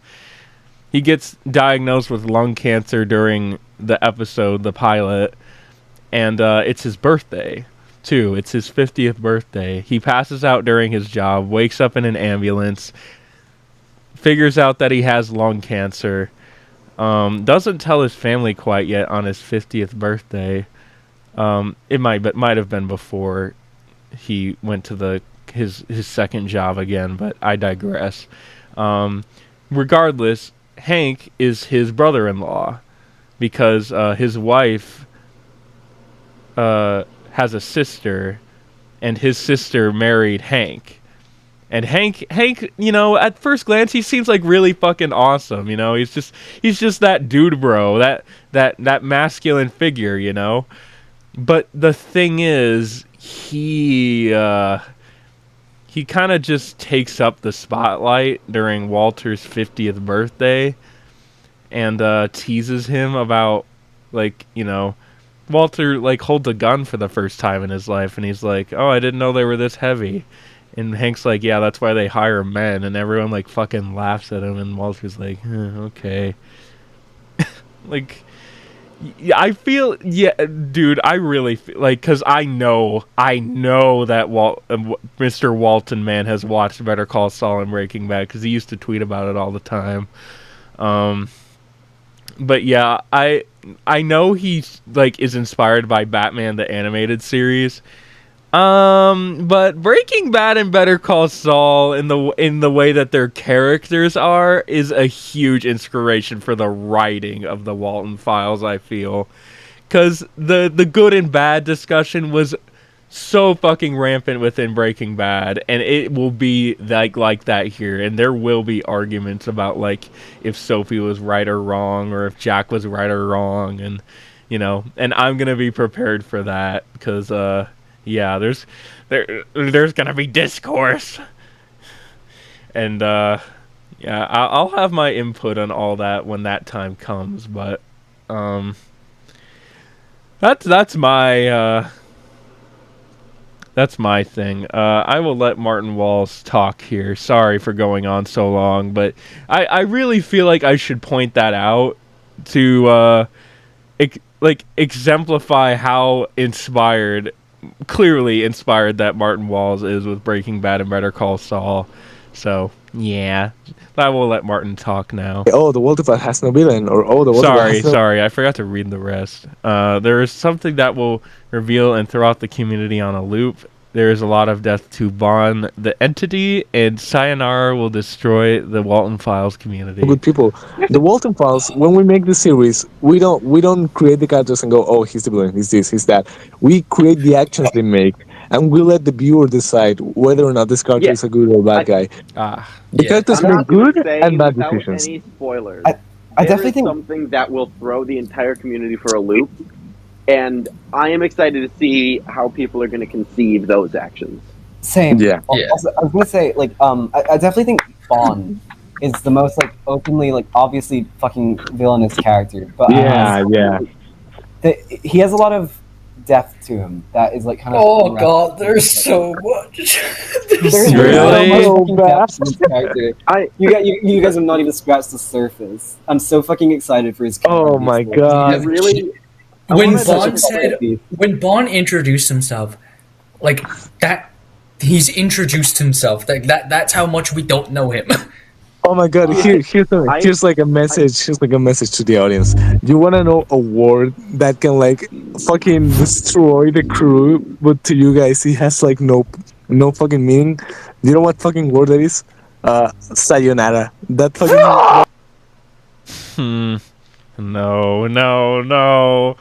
No. The line must be drawn here. Come on, man. Oh, fuck. Oh, of course Bunny Farm will make a return, just not like we expect. Genuinely. Does Bunny Farm ever make a return?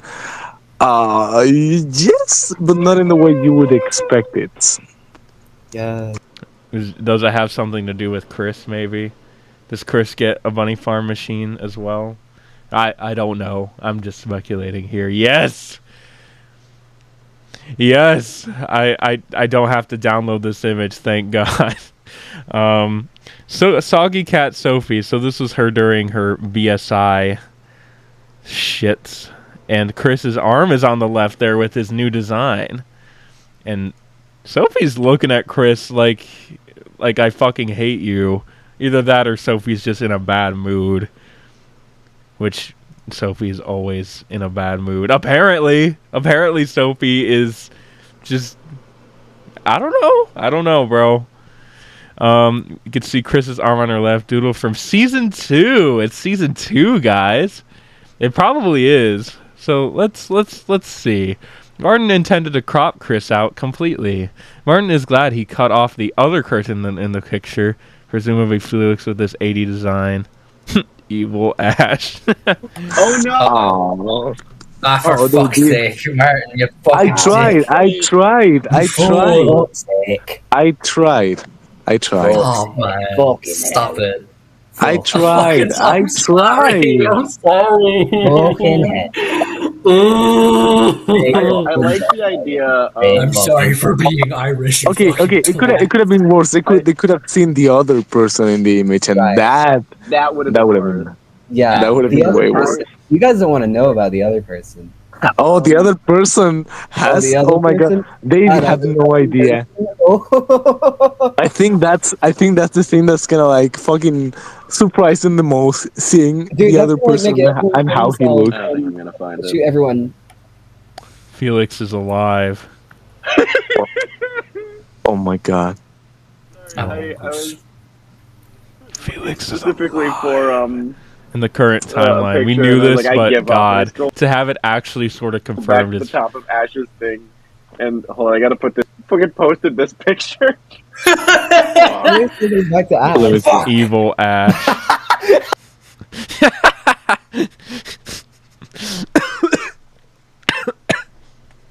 Fuck. Oh my God. Oh, that was evil Ash. Fuck. Oh, that's funny. Oh, look at what I was referencing. Okay, sorry. I hate gay people. Make me dinner, make me a sandwich, sexist and homophobic. Jack Walton. Nothing much too relevant was talked about besides from the previously mentioned on the thread. This was a joke. He isn't sexist or homophobic, I think. He's a flogged character, bro. Are you sure about that? God, I sound like a fucking shill. But, bro, look at what I was saying.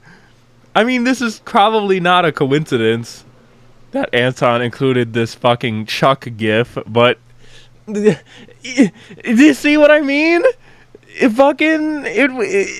There's correlations, and Anton knows it, bro. Anton, if you've watched Better Call Saul and Breaking Bad, you're a real one.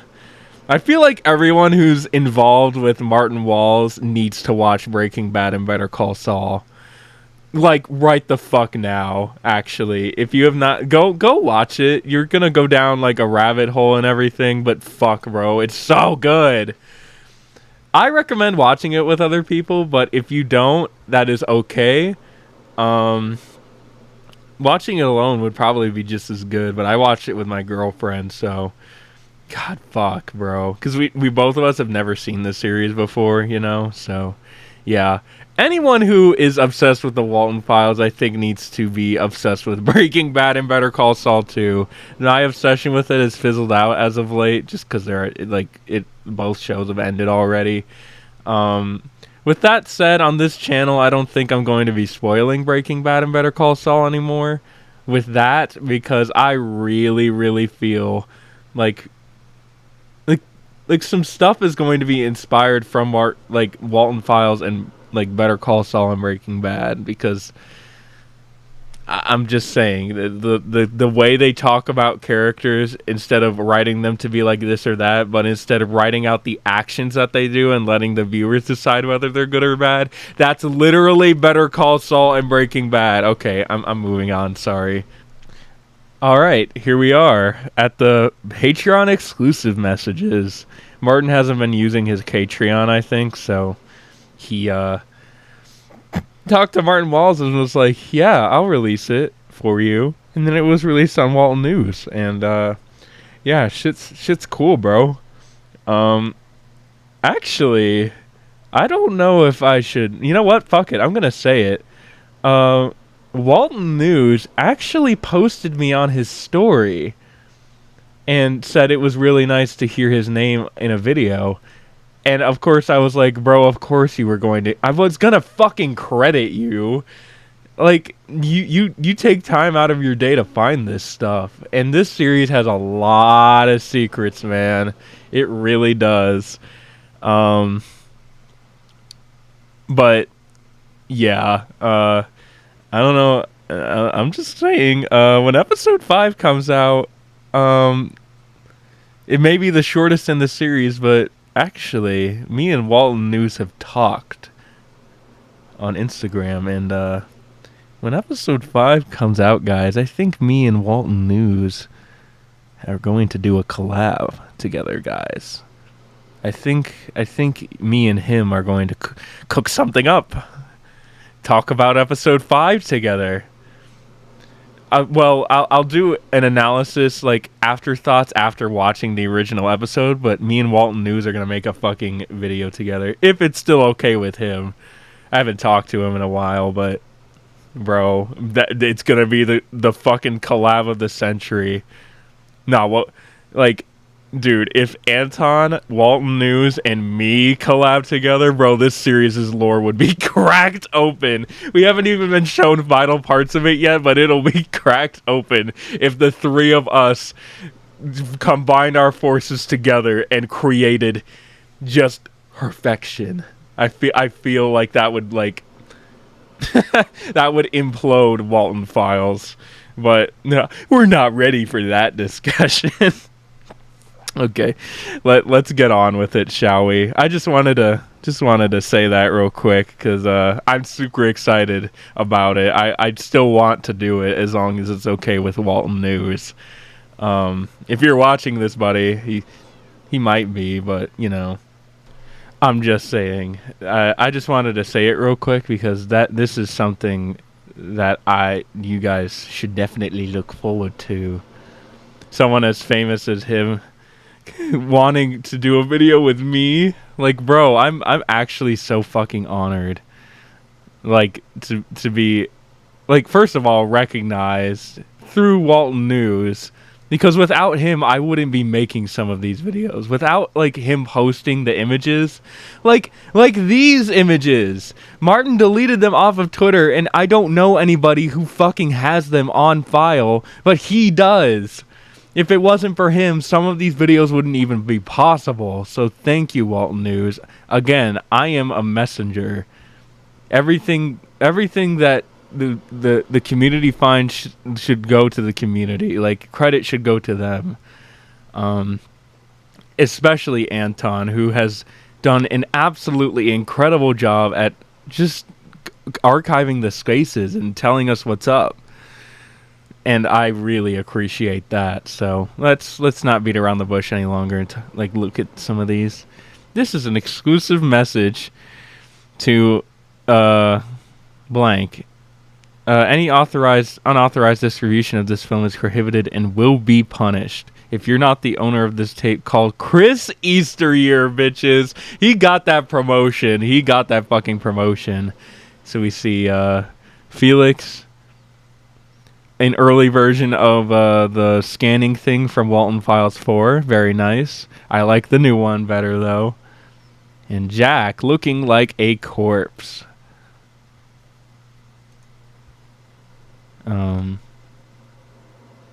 So, yeah, there you go. And there's a fucking box.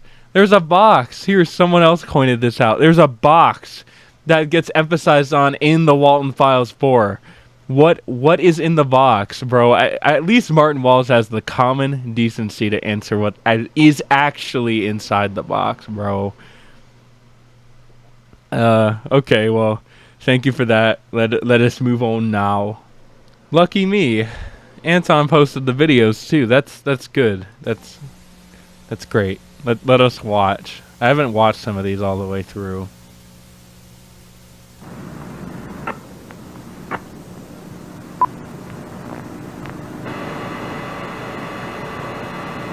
Oh, that's so weird seeing Chris's name in a video. That's awesome.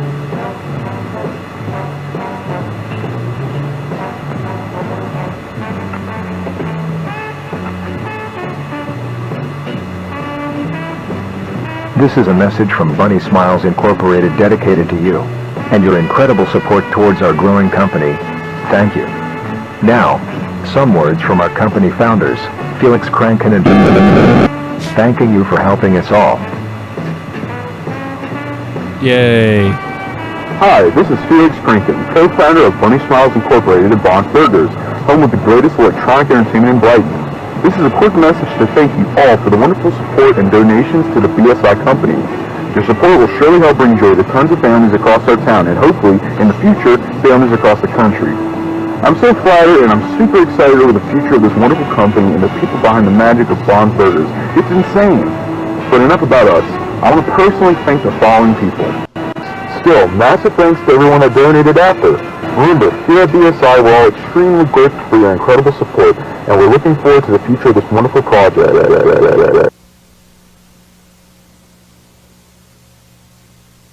Is that all? It is. Okay.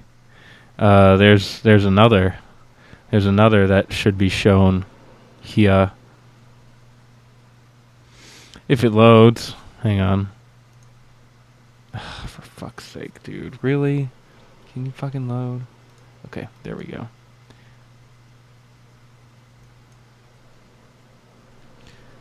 Okay. It has loaded. Just needed a quick refresh. No, you can't tell anyone about this. You got if anyone finds it's over. For you, me, or everyone, please keep this a secret. Do not tell anyone about it. Keep it safe. My entire life is in that box. Please. What is in there? Is that the computer drive that allows Vaughn to go inside the victims? Or to go for Vaughn to go inside the robot? Like, cause if Felix is the Shadow Man and they're working together, I don't know. Bro, what the fuck are you talking about? That box! Oh, and there's a photo album too in Sophie's room. Rose. The face thing. Oh, the alarm clock. Ed and Molly. Hey, Jack. Did you miss me? Oh no. Oh no. Faces of grief. This is going to be awful.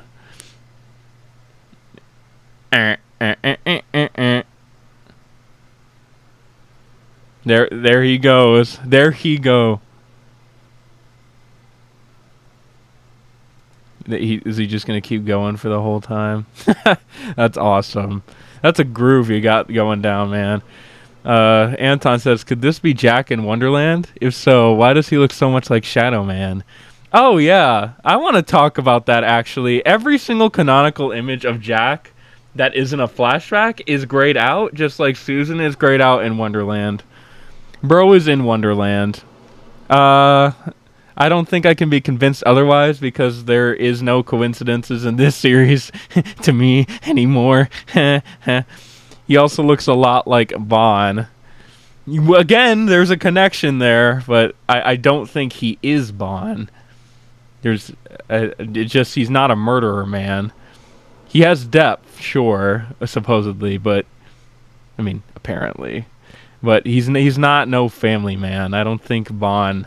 He died, and I believe he was a human because he said he was scared when he showed up here in Wonderland. So, oh no, bro. But that's it. Oh man, that sucks though. Oh man, poor Jack. Oh man. There's not really a lot to explain here. It's already stuff that we know. But the box. Oh no, not the box, bro. Not the gay zone. I feel like that's where Charles is going to die in the gaming room. Dude, I could be gaming. Bro. What do you mean? Oh my god, that box has emphasis on it. God damn these pieces of fictions and their mystery boxes. At least we'll actually get a fucking answer to it, unlike every other piece of fiction that has a mystery box. Fuck. See, this is, again, where Anton and I agree. Speculation time. I know it is speculation, but I think, in my opinion, he's spitting straight facts right now. To whoever think Jax is alive, I can assure you he isn't. This guy looks like a rotten... Like, literally look at him. That's alive to you? He may have been disfigured and alive, but no. Nah, he's not alive to me. He's not alive at all. Yeah, there's no fucking way. Me and him agree on that so hard. Jack is dead, guys. There's just no way that he isn't. He's in Wonderland.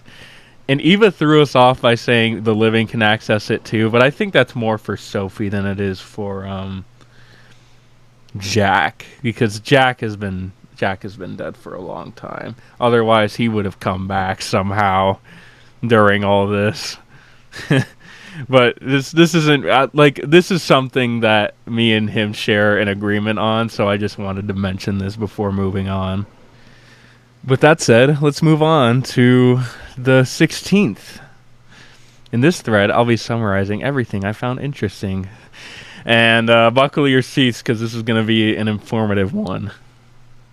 Okay, so let's get started here. Back in 2021, the crew tried to make Sophie a badass horror protagonist. However, this was later changed, and Sophie just stayed an awkward, mentally unwell loser.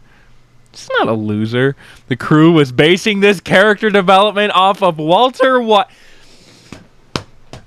What did I just say? What did I just say like 15, 30 minutes ago, bro? What did I just fucking say?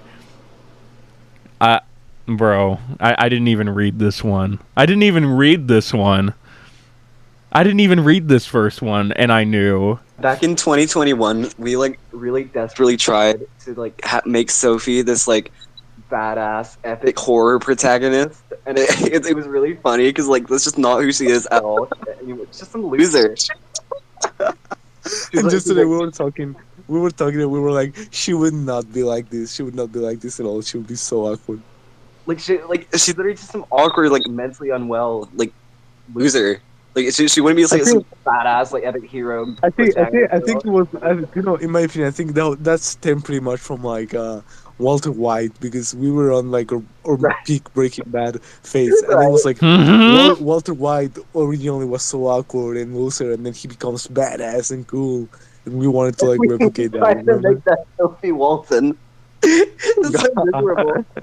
Yeah. Now she's literally just some loser girl. She's like way cooler now. I love Sophie. She's one of my favorite characters. More Felix speaking lines. When? Never! Never. Felix will never come back. He's dead. But yeah, like the fact that they were basing like the first draft of Sophie's character off of like it was off of Walter White. Like, bro, come on. It's exactly what I was saying before.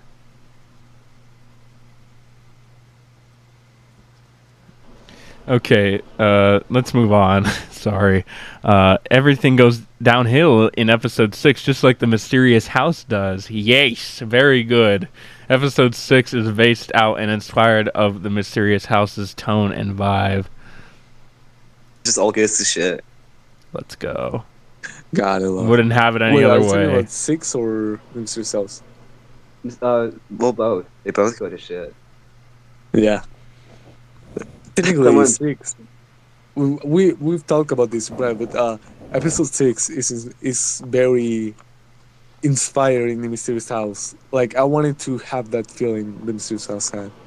So I really love that. I definitely get that vibe. I missed the mysterious house, man. I wish I reacted to it on the channel sooner.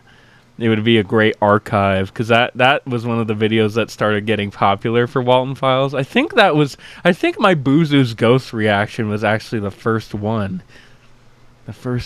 ever that like ever Walten Files video I uploaded. I'm not sure. Let's move on. Martin makes it very obvious that Ashley Parks will return. Of course she returns.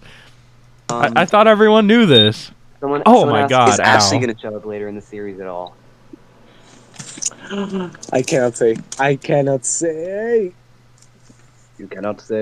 I mean, I feel like that already gives the answer, though. But you know. No, it doesn't. Fuck you. No. Oh yeah, okay, so this one I have seen, actually. Yeah, this is probably one of the most awful things ever. It makes me feel just like I did when Martin drew that picture of Ed and Molly and Sophie together when before the crash. This gives off that same feeling. Like, bro, what fucking could have been? Also, it finally shows off my boy Connor as Felix's new voice, and oh my gosh.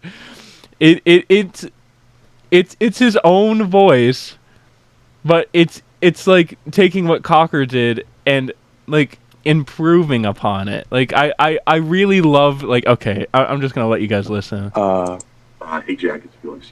Okay. Felix, voice actor, asked me to show you all this. I haven't heard it myself, so we're all hearing this together.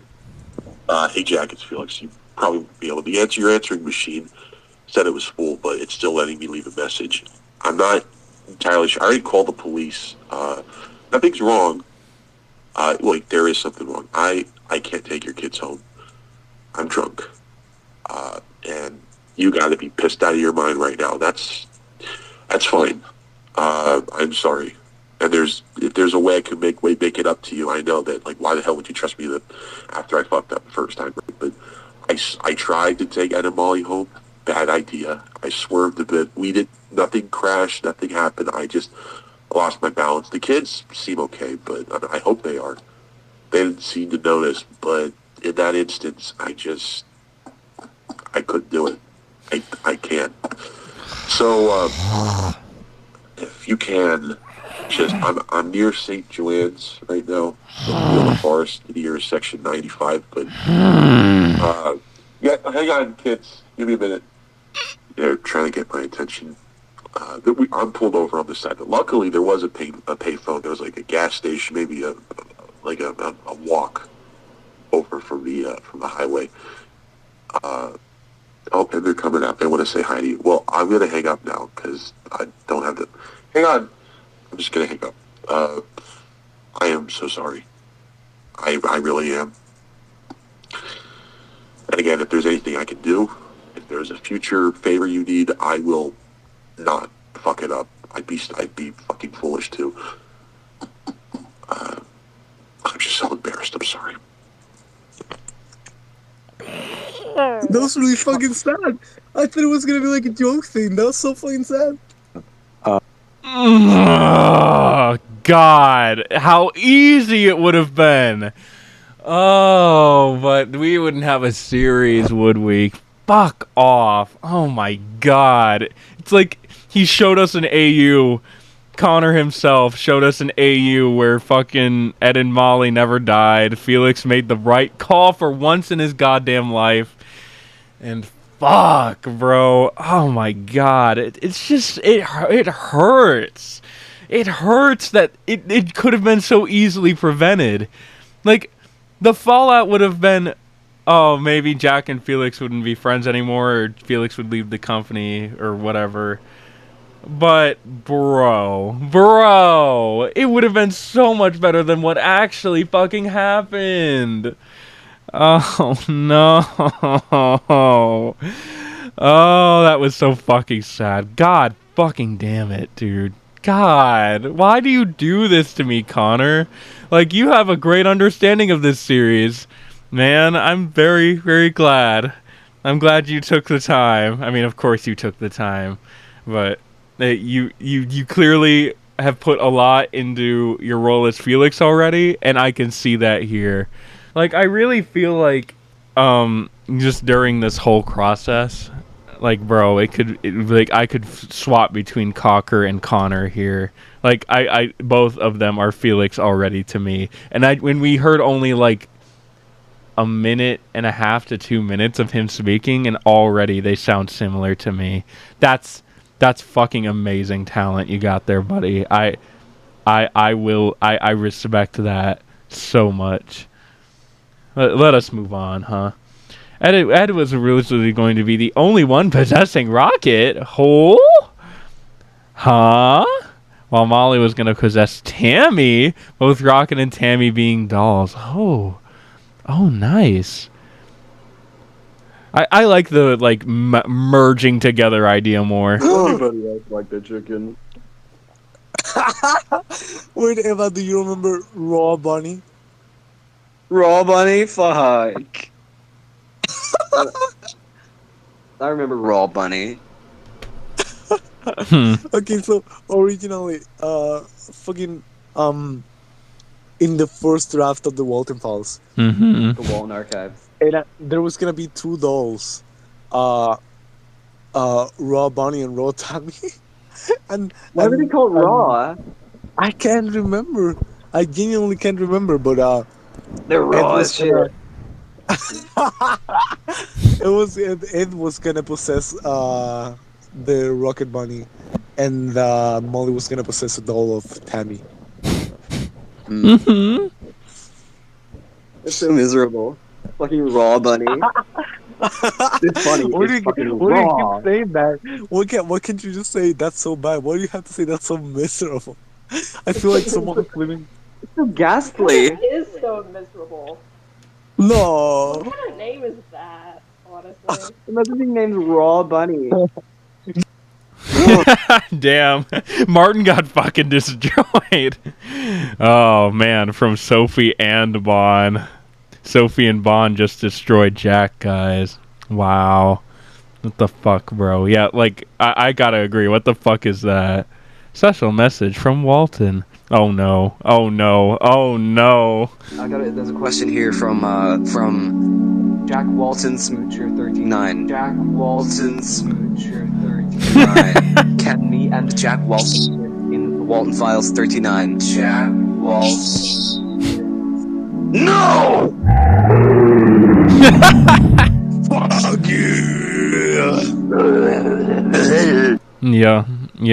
Yeah. That's about right. Let's get back. Let's get back to this.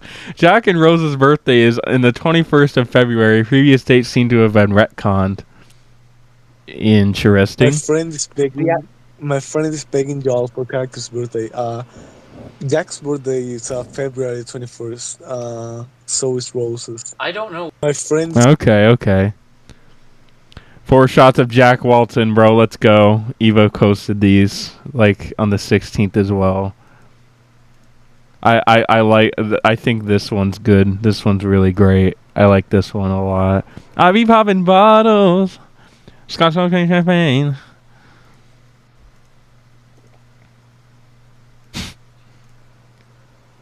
That fucking smile that I hate. I'm just kidding. It is a very goofy, endearing smile to me, even after all this time. Sophie has gamer rage. The most oppressed society of all. Gamers. Hey, I won. Practiced for weeks. Damn, Sophie. Sucks to suck, I guess. Sorry. Is this when you were working for BSI? oh, yes. I like this doodle. I like how much personality it has. Oh, it's the rabbit. Here he is. Bond the rabbit accidentally sings about sex on an upcoming episode. No. Okay.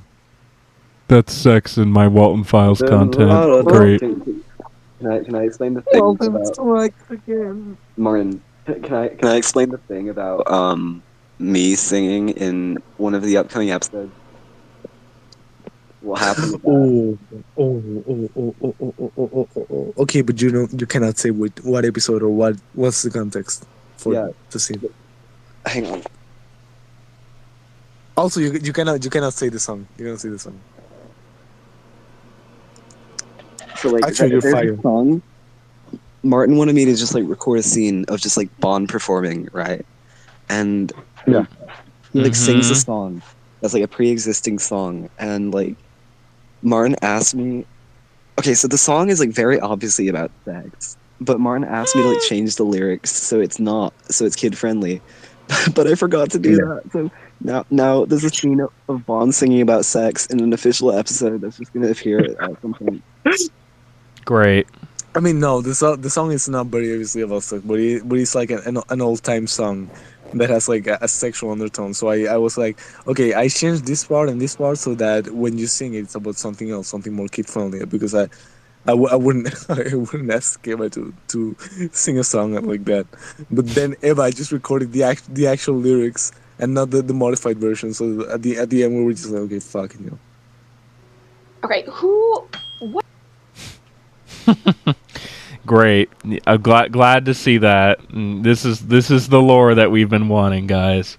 Let's move on. Linda, here we are.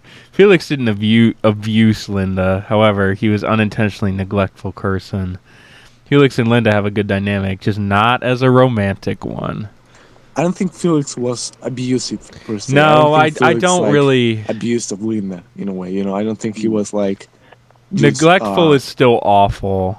intentionally taking advantage of Linda's emotional No. state for her Felix own, was still for his awful own to her benefit. in the way that But I do he think Felix neglected was a very her. neglectful person who, the way I see it, he was just with Linda just because he didn't really.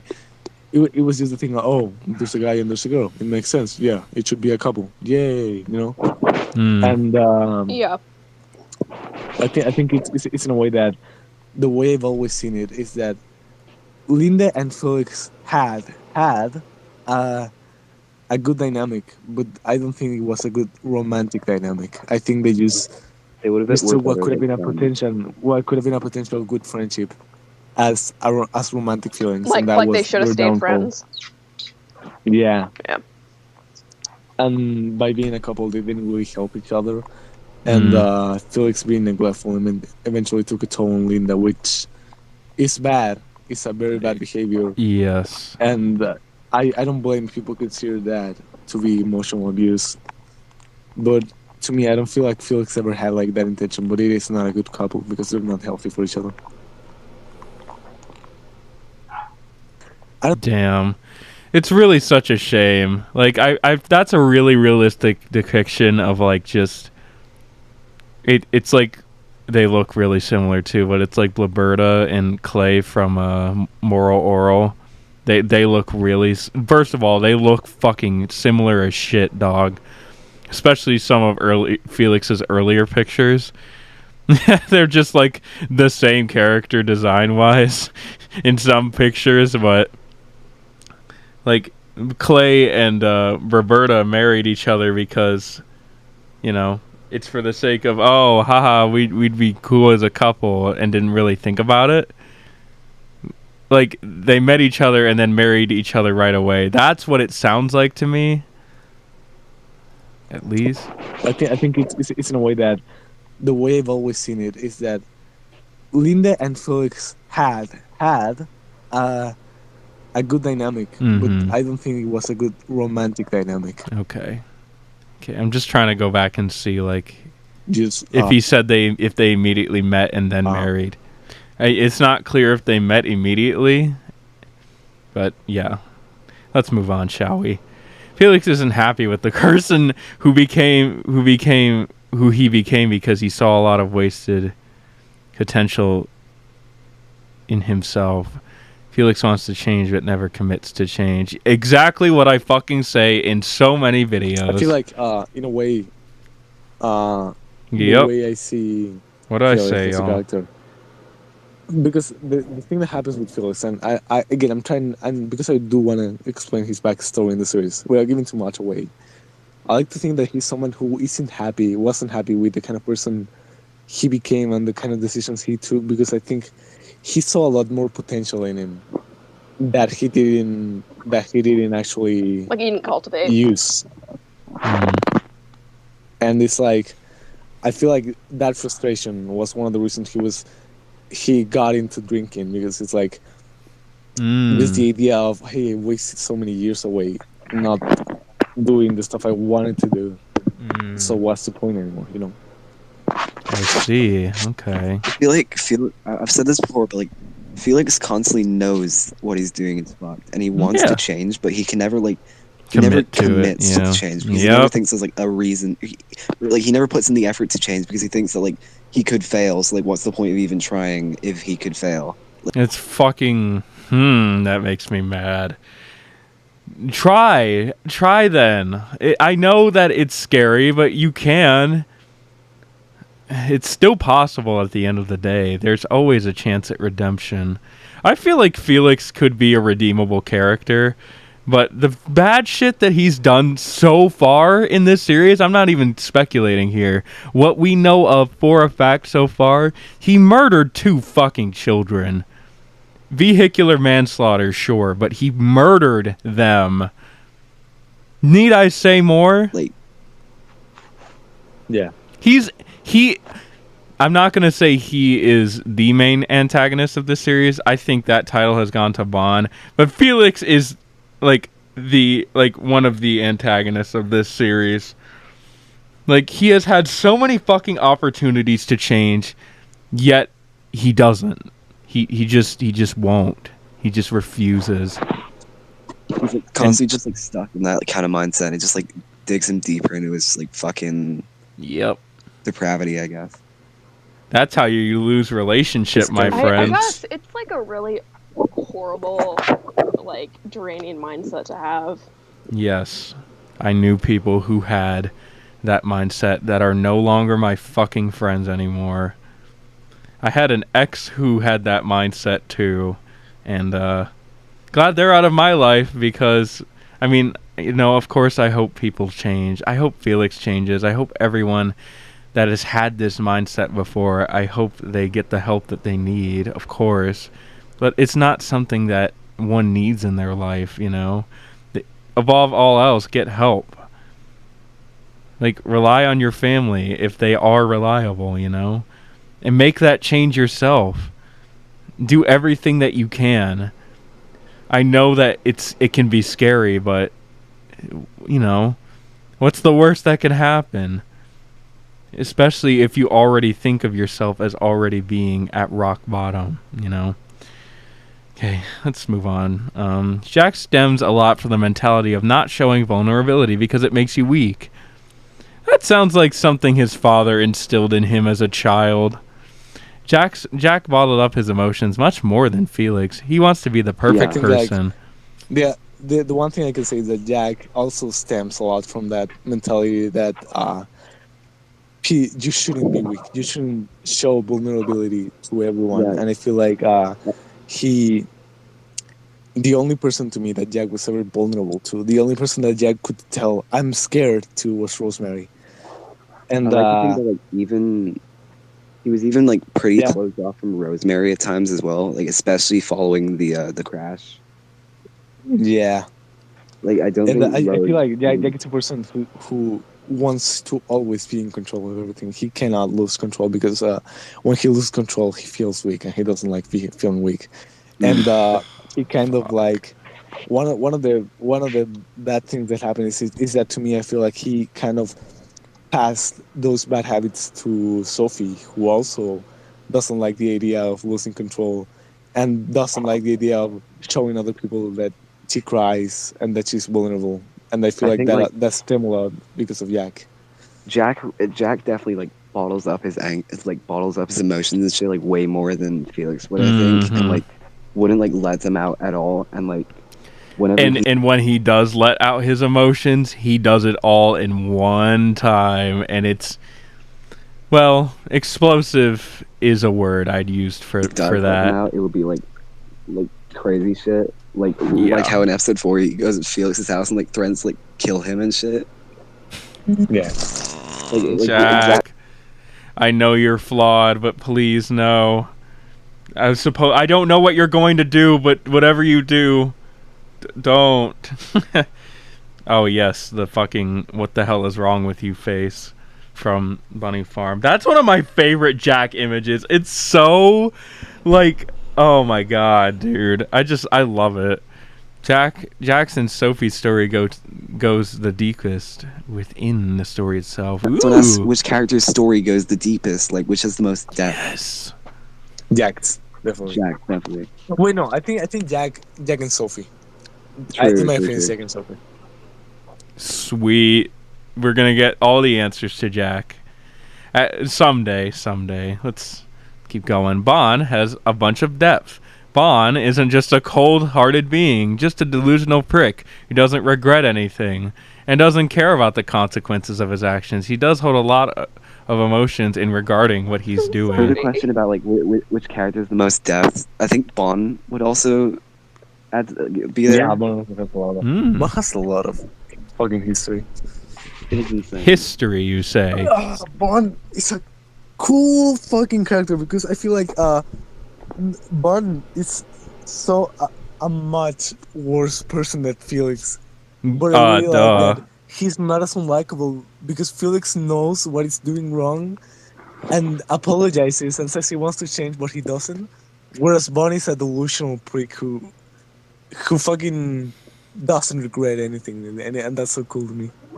I feel like Bond, to some extent, knows the severity of his actions, but like at the same time, he kind of just doesn't really care, and like he just like he just doesn't give a shit. I wouldn't say Bond is completely devoid of regret, because I think he does definitely harbor like a lot of like emotion. He's like very unstable. Yeah, he does. He does that. I wouldn't say he has regret, but I feel like he has a lot of like emotion about what he's doing. He's not like coldless, heartless killer. I do honestly feel like some of his kills he might like even like feel bad in some cases. Mm. So, like, you know, you could have fucking fooled me. Could have fucking fooled me about that. So that's something to keep in mind. He's not just kill, beautiful, kill. I mean, because of course not. This is Walten Files we're talking about. Not almost no characters, if not none at all, are one note. So, duh. That makes sense to me. All right. End of thread. Okay, I can work on my homework now. You're doing God's work, Anton. Further question about like I will get you.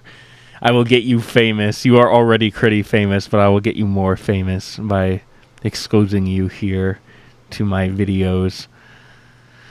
All right, let's move on to the next one. This is the longest one, I think. I'm scared. I am so scared. Oh man, I'm not actually scared, but oh man, this is gonna be long. All right, I'll be summarizing everything I found interesting and important in today's The Walten Files Twitter Q&A. Let's just rapid fire. All right. Martin's favorite episode ranking. Episode 6 is best, and episode 1 is the worst. Yet you redid some things about it. I mean, of course, episode 1 is going to be the worst. Cause it's not everyone's pilot is going to be like spectacular, unless it's Breaking Bad. I jest around. Like, Breaking Bad as a pilot is so fucking good. Like, one of the best highlights in television history. Even to this day, like, I don't think anything really compares to it that much. But, like, shows with really good pilots, like, are more serialized ones, and stories that are, like, written all the way through and not made up as the show goes along. Or a movie, for that matter, you know. But I respect Walten Files 1 a lot as an episode still. Holy shit. Martin likes episode 5 more than he likes episode 4, and that's a shorter episode. That's interesting. Ooh, we're gonna get Vaughn. We're gonna get Vaughn in here. Oh boy, this is. Oh yeah, shout out to Jamie, bro. I know you watch my videos, and he's a great part of this community. You're a real one, Jamie. Thank you for being here, fam. Oh, here's Jamie again asking fucking awesome questions again. Anthony broke his arm, isn't in the hospital. Seems like we won't be getting the episode anytime soon. What is Anthony doing in the universe? Oh, dude, Anthony broke his fucking arm. He's in the hospital. Shit. Oh, shit. Damn. He got gotted. You know, it serves him right for not actually keeping up with the series that he himself is uploading. Like, bro, that's still so funny to me. Like, he's not invested in this series at all. He does not give a fuck. Okay, what's this say? Speaking of Reckoning, what other stuff have you retconned from your series? If so, only visual stuff like the Bonsberger's architecture and building. Okay. Is this the old Bonsbergers? Okay, I gotcha. Cool. Alright. Interesting. Martin has retconned the Bonsbergers architecture showing spectacle and commercial. I gotcha. Okay, so here's this. Is there anything in the Walten Files that has the same feeling of Welcome to Bonsbergers once had with all the carnival and weird science shit? The Freak House Funhouse stuff really intrigues me. Oh, okay. Yeah, because there was a fan game, like a FNAF fan game, basically, of Walten Files. I gotta dig into that. I feel like, out of respect for the series, I should. Hillary will return to the series. Great. I hope Kevin does, too. I am planning to bring her back. I don't like throwing away characters. Sweet. Yes! The main BSI trio concept art. Is there any official ref for Susan that isn't her latest scenes in 4? Yeah, thanks for reminding me. Yes! Yes, I love Charles. I love you so much, buddy. There he is. Oh, man. Let's go. There he is. Fuck yeah. I'm so happy about this. Yes! Look at them. Look, she's so peaceful. Charles Brooke. He has his own mug. God. I love Martin's illustrations so much. Let's move on. We will see the reason behind Felix's drinking problem later on. We'll learn why Felix started to drink and what led him to drink. When will we see Connor in an episode? And will we get Connor in any new teasers and stuff? He answers yes to both. Yeah, holy shit. I really want to know. Really want to know what fucking started this whole thing, because I know it was from college. It has to be, right? Next, the scariest scene in 6 was based from a nightmare Martin had. Have you ever had like crazy new idea from the series that came to you in a weird and unconventional way? Scariest moment in the Walten Files 6 came to me in a nightmare. The word sayonara will be extremely heartbreaking to us fans. Like you would never know. Fuck. Felix and Jack are completely new characters and aren't from Welcome to Bond's Burgers. What characters have changed the most since Welcome to Bond's Burgers? If you can give details. What were the characters originally like? Looking forward to 5 and 6. Also, here's some Walten Files fan art that I put in my college art portfolio. Felix and Jack are completely new characters. Okay, interesting. Richie Radisson might be dead today. What's Mr. Richie Radisson up to these days? Probably dead. I don't know. Just like that. I have a feeling that Richie is going to be shit on more than Brian. But at least Martin is like, yeah, you know what? He's a legacy character, and like I have a lot of attachment to him. You know what? I respect it. But yeah, he probably is dead somewhere. Maybe he looked around too much. Maybe he'll have a comedic death at the hands of Ban E. I don't know. Who fucking knows, bro? Okay. Let's see. Are the leaked makeshift plushies final, or will they be fixed in some aspects? Rocket doesn't have whiskers. I'm dying. Final. Fuck. The makeshift plushies are their final designs. Martin forgot Rocket's whiskers. Damn you. Okay. See, I want to know more about them. You will, he says. We'll see more about Derek and Frank. Awesome. Love that. Eureka. I can't stop cranking out this image. We all know what live action media inspired Walten Files, but what are some animated TV show movie inspirations in other aspects? Is seasons 2 still beginning production in July or pushed to a later date? Oh, I love this one. This is going to be a long one. Batman, the animated series, Moral Oral, Iron Giant, Serial Experiments, Lane? Is that what that says? Akira, Isle of Dogs, BoJack Horseman, Yellow Submarine, and Cowboy Bebop. This sounds so far-fetched, but it's true. We would have to see. Okay, so like it probably is going to be pushed back. Let's just set our expectations to season 2 will be pushed back. Yeah, I would expect that. But if he does somehow start working on it, that would be awesome. But for now, let's just lower our expectations a little bit because shit takes time, obviously. Okay, more stuff. Martin scrapped a bunny farm scene that consisted of Felix interviewing Brian. Actually, in general, is there any cool Scott Ryan content? Sorry, that stupid blonde guy is my toy. I need to know every little thing about him. Scott's episode 3 scene of Felix interviewing Ryan. That's awesome. Oh boy. Technically not Walten Files, but would you ever do anything with the pumpkin rabbit again? I adore the mysterious house, and the pumpkin rabbit is probably my favorite out of all your designs. He says, yeah, there will be more pumpkin rabbit in the future, not including the plushies, bro. Let's go. Felix saw Vaughn's massive thighs as inappropriate, to which he exchanged them? What the fuck am I reading? Why did you take away Bond's childbearing hips? Crankin deemed them too inappropriate. Sorry, pal, I don't make the rules, but you literally do make the rules, though. Okay.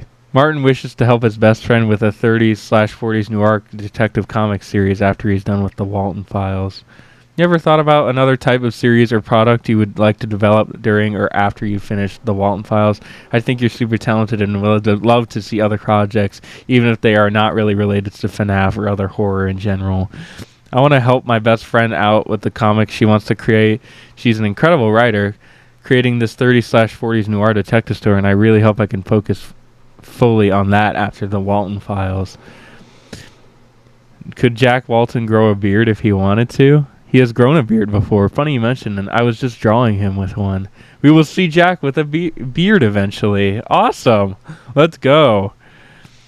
Okay, let's see. So did Felix tell Jack and Rose what actually happened, or did he tell them what he told the cops? Told them what he told the cops. That'll be elaborated on soon. Yep.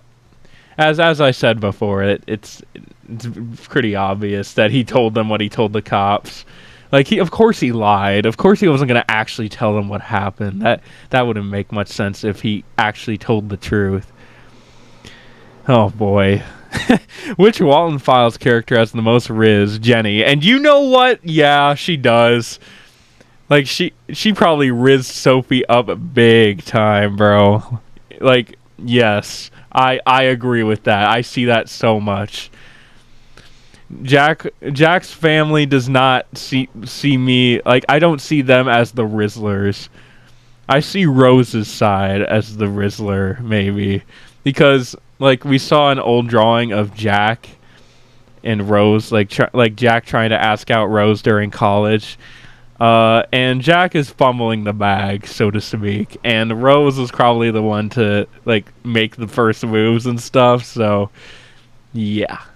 You know, bro. Okay, are there any plans for extra videos like the holiday specials or extras maybe? Not any specific plans, but we've played around with the idea of a possible Vuzu's Ghost remake or for the Showstoppers show. Ooh, that's awesome. Okay, that's awesome. Moving on. Felix was good with kids. Is Felix good with kids, or he's just the awkward uncle? He's good with kids. Damn, that's sad. Were Felix and presumably Linda the only friends to earn uncle and aunt titles? Nope. Both Charles and Susan also got those names. Sorry. That all I know is pain. Why do you do this to me? I ask that so much, but it's true. Why do you do this to me? Jesus Christ, bro. Fuck.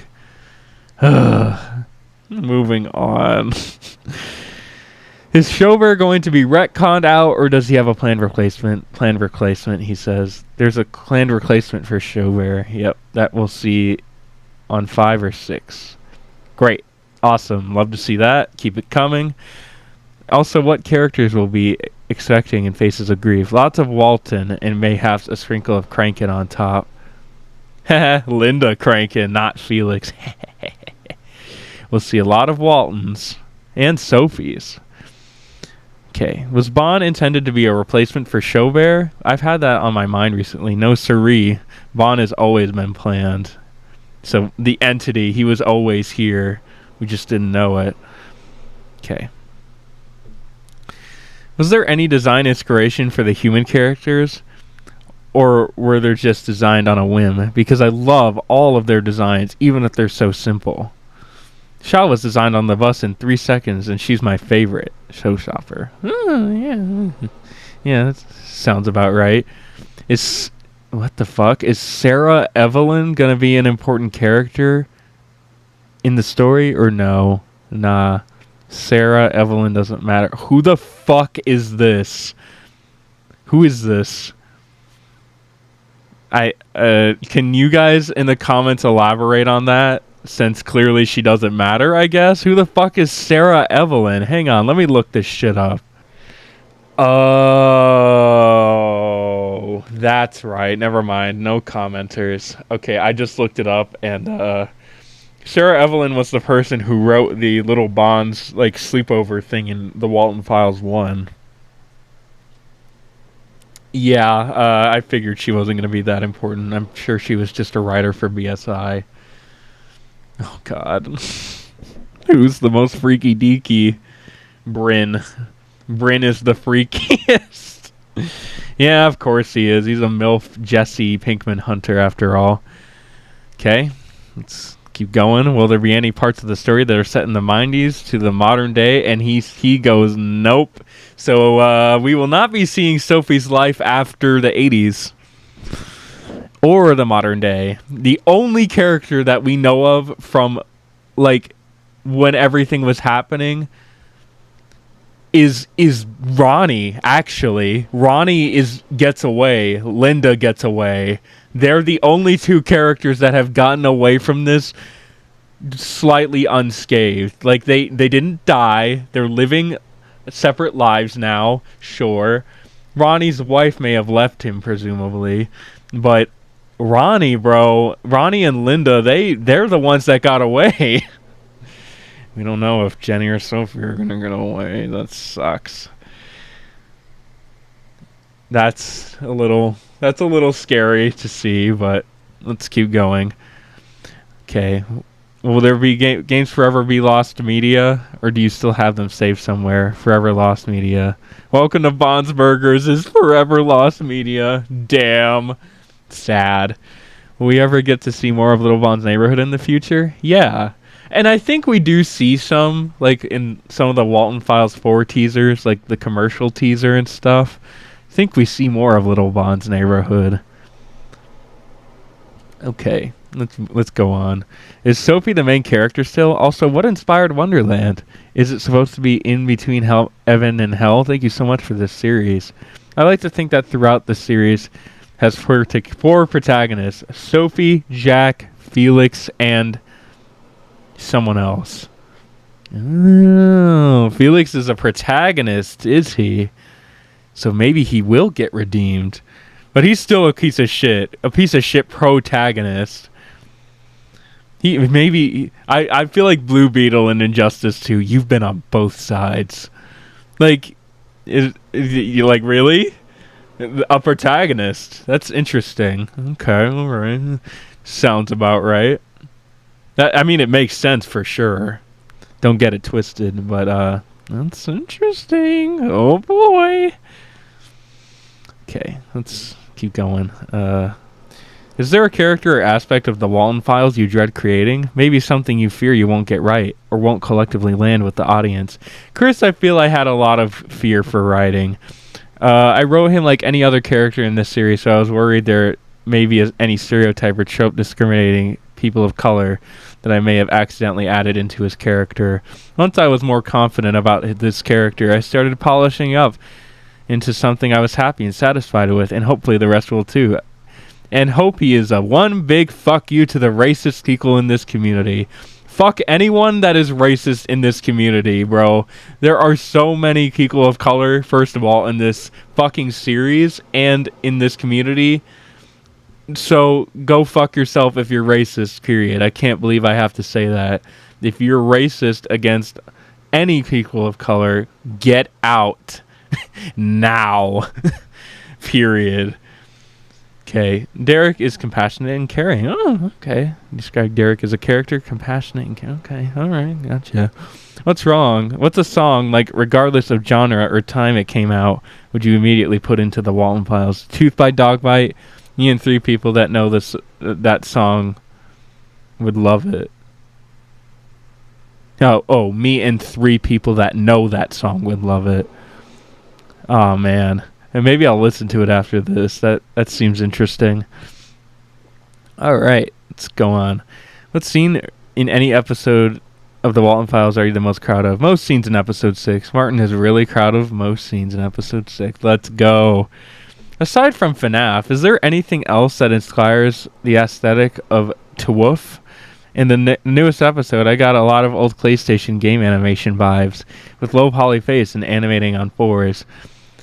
Like the old Sly Cooper games. Silent Hill and Better Call Saul are the second and third major the Walten Files inspiration. Yeah, that makes sense.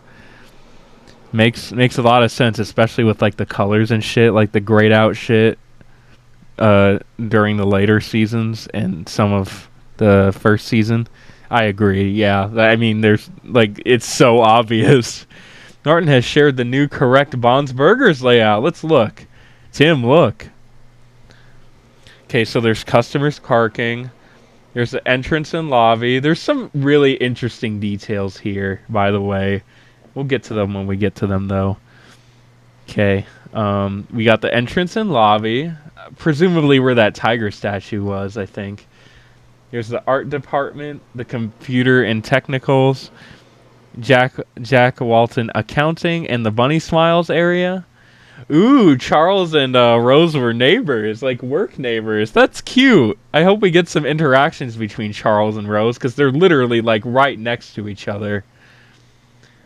So the Bunny Smiles area, like there's like a small little door that like leads into like Charles's computer and technical side of it. And Susan too. That's Susan's room too. Felix's office is bigger than Jack's office. I feel like that's a crime. What the fuck? Okay, anyways. So we got hallway A, the men's bathroom, and the women's bathroom. Holy shit! They're huge! Why are the bathrooms bigger than Jack and Felix's office? What? Okay, I guess they were really big bathrooms then. I guess this place was built for like mass crowds in mind, which makes sense, to be fair. So we got backstage, and we got the main stage with Shaw, Banny, Buzu, and Bon. And then Billy is backstage. The green dot, I presume that's Billy. That's cool. That's awesome. Okay. So we got the kitchen, pretty big. Staff area only, also pretty big.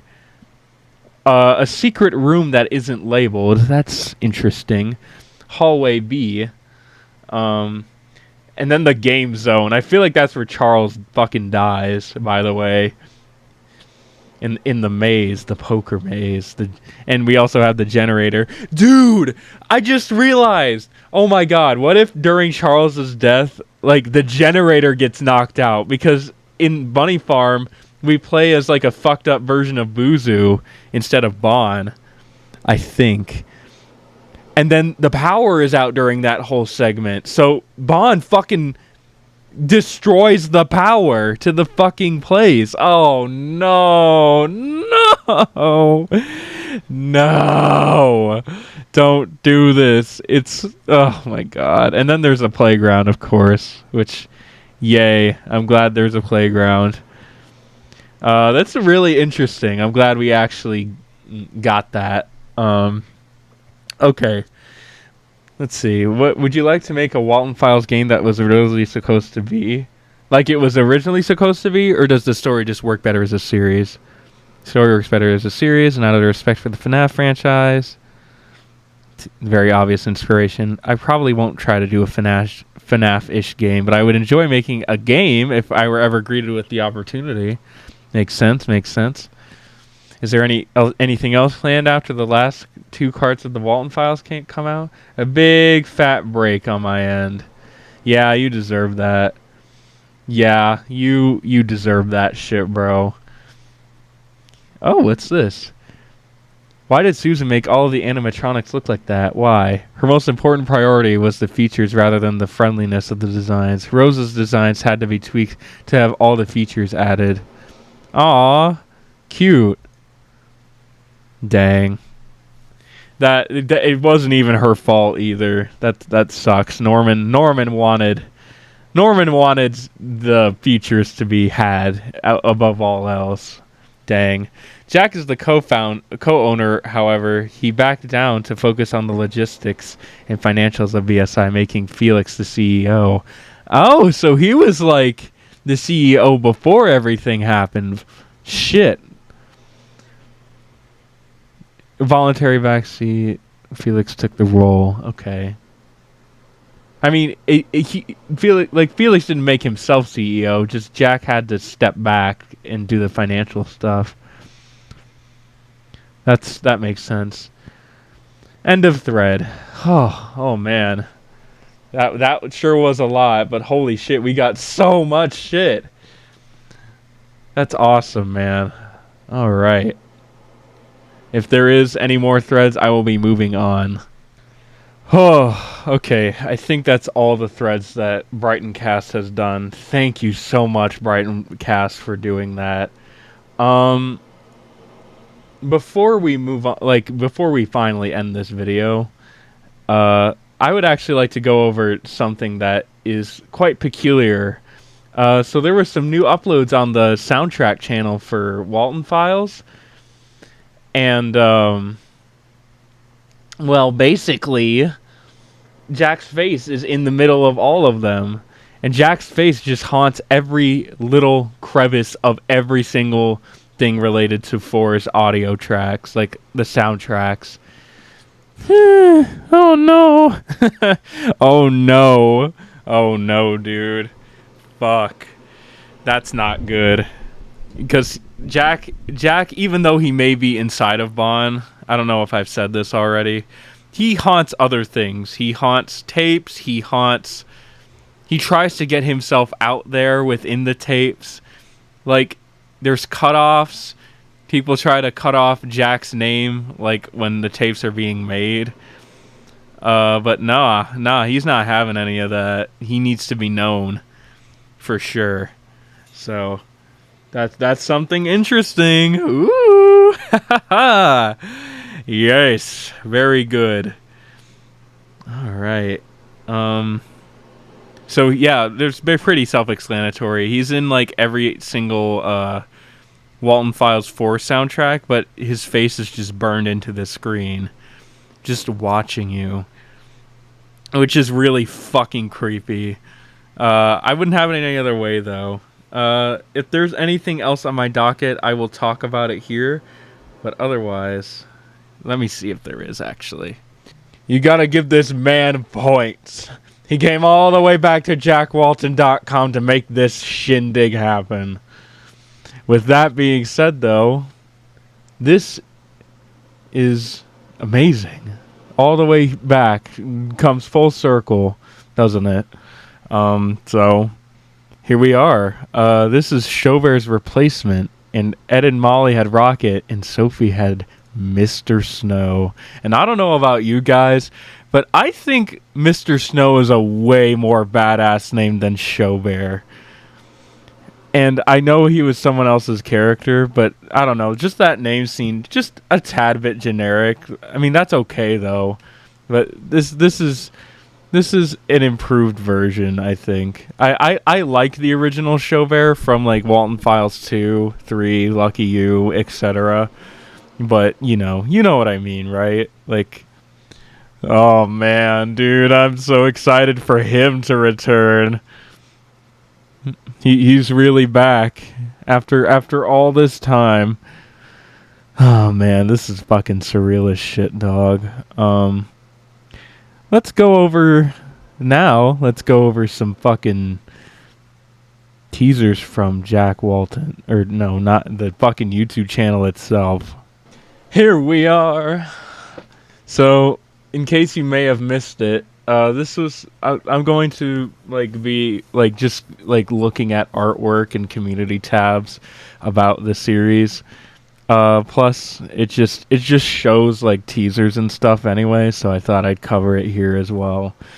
Look at this fucking amazing illustration of Bond. I'm so happy. There's a rabbit shadow going on there. It's so fucking good. And then part 2, Faces of Grief, Magic Stick, bro. Man, oh man, guys. Whew. This is gonna be fun. Okay, hang on. I need to go back. Okay. And then we have Rose drawing. Yep. You're gonna do a small Q&A here, huh? Ooh, there's like shit that we haven't seen. Did anyone like... First of all, did anyone like do a Q&A? What? You answered like one question, as far as I'm aware. Favorite artist and favorite band. Base Gorilla's fucking profile picture. They're my favorite band. Tim Saleh, and not really a band, but MF Doom. Let's go. I'm going to check and see if there's any more going on here. Oh, he did answer another question. Kenny and Sophie won't appear in episodes 5 and 6, as those are flashbacks episodes. Yep. Darn. I wish there was a way to look up like every response from Martin. Ooh. How was Jack Walton as a dad? He tried his best. He always meant good for his family and never treated them wrongly. That being said, he still was the strict, very exigent, and sometimes unintentionally cushy type of dad, but he was a good father nonetheless. Yep. Okay, gotcha. Sweet, sweet. Got it. Did it. Awesome. Great. He. This fucking comment. Okay. I'm pretty sure it's just miscellaneous questions, so I'm gonna move. Happy 3-year anniversary to the Walten Files Bunny Farm in celebration and update. Finally, yippee. It was a crazy month. The reception for 4 was insane, and here I was expecting everyone to hate it. The reception reignited my motivation in this project, just except this time with new knowledge I have now. The next episode coming up is the Walten Files 5, Faces of Grief. And when it comes to estimates, honestly, I got nothing, no release date. We have a full 21 minutes finished and ready to go. However, after 4, we have revised and polished what comes next. So there's some good few bits to finish. I haven't worked too much, if at all, this month because it's been full of stuff to do. Sadly, that. I know this sounds mean-spirited from this point onward. Full honesty, no more. It's almost done kind of stuff. Episode 6 Behind the Smiles also pretty completed through production. A good 42 minutes finished. This is the episode I'm the most proud of like ever, which has led me to be a bit insecure over 5, but I'm through with that now. We are also currently working with retro release video on a brand new Walten Files spin-off show that will be sold on VHS. Showstoppers Inc. And don't worry, the Walten Files episodes are still in our top priorities. So far, it's all been brainstorming and planning. And I'm so excited to work on this and when the time is right. As for plushies and merch, Mayship has worked tirelessly to bring you all 6 new plushies releasing throughout the year. And the next after season 1 is over. This lineup includes Banny, Billy, Cybertelly, Rocket, Pumpkin Rabbit, and Witch Sheep. I'm gonna get fucking Rocket, bro. And finally, as for me, this was a stressing month, but it was full of great and fun memories. I love working on this series and taking it new places, and I cannot be thankful enough for all to not only accept these new directions, but also to welcome them with open arms. See you soon, Martin. Let's go, bro. You're a real one. Never forget that. Also, take a look at this. I don't know if I can like increase the size of this, but Jack has guns. Look, he's hunting, and there's Jack and Rose's wedding, I think. And Jack has a study. Like all men his age back then. Interesting. And then we got Showstoppers Inc. type stuff. Sweet. This I'm really excited for. I'm really super excited for this. Oh my god. Why'd you turn blue? Anyways, this is a pretty self-explanatory teaser. It's just Jack's study and a bunch of pictures indicating that he's got a Glock, which we have already known for a while. So yes, he's gonna shoot Bon in the fucking forehead, which is why Jack goes missing in the first place and dies. And I just want to watch this video from Kyle real quick. Vuzu's going to try out waffle fries from CFA, guys. I wonder how he's going to feel about this. He's going to be so happy about this information. La la la la la la la la. Also, this dude's been struggling with his monetization, and you guys should go check out his stuff just to help him out. Every view counts, you know. I finally got my waffle fries. Let's finally take a bite. They're so mid. They're so fucking mid. Alright? Is that what you're gonna say? That's really boring. That... Want to get Panera? Panera? That's better. Thank you, Kyle. Very cool. Awesome. Great. Sorry, just wanted to show that off real quick. He's a real one, and I wanted to help him out with his monetization because if you want to do YouTube as a career, you gotta have them views and subscribers and stuff. Yeah, this is a Faces of Grief teaser that is really, really, really scary. It's just Shaw standing in the doorway. We don't know if Rose at all is going to be... Like, is this Rose? Is she inside of Shaw already? Oh, no. Because, like, in terms of events, like, this... Like, Faces of Grief should be the very last event in the timeline, right? Hang on. Let me check on that. Okay, I confirmed my stuff. And July 14th... is when Charles goes missing, and Rose goes missing on, the 19th. Just fucking 5 days after. 5 days is all it took for these two fuckers to be killed. Like, there's a reason why it's being shown out of order. It's gonna make sense in Walten Files 6. I'm so fucking excited. Yes! And there's more, too. Like this. This was literally posted, like, 12 hours ago, and I've been fucking working on this shit, bro. Yes, it is Walten time, I agree. I believe this looks like Ed and Molly's room from Bunny Farm, actually. I think it could be. Nice little reference to Paper Pals from FNAF 2 and onward. Love that, love that. And now let us go to our final teaser. And our last thing of discussion for today. It is a teaser from Martin Walls himself. But you'll enjoy it, I promise. Now this is what I call a party! We got this teaser. It's called Late Night Television. You know, bro? I hope that's not in the fucking way. Jesus Christ. Sorry. Oh, look. Look at this. From the filming studio magic of Illinois, Chicago. Wonderland.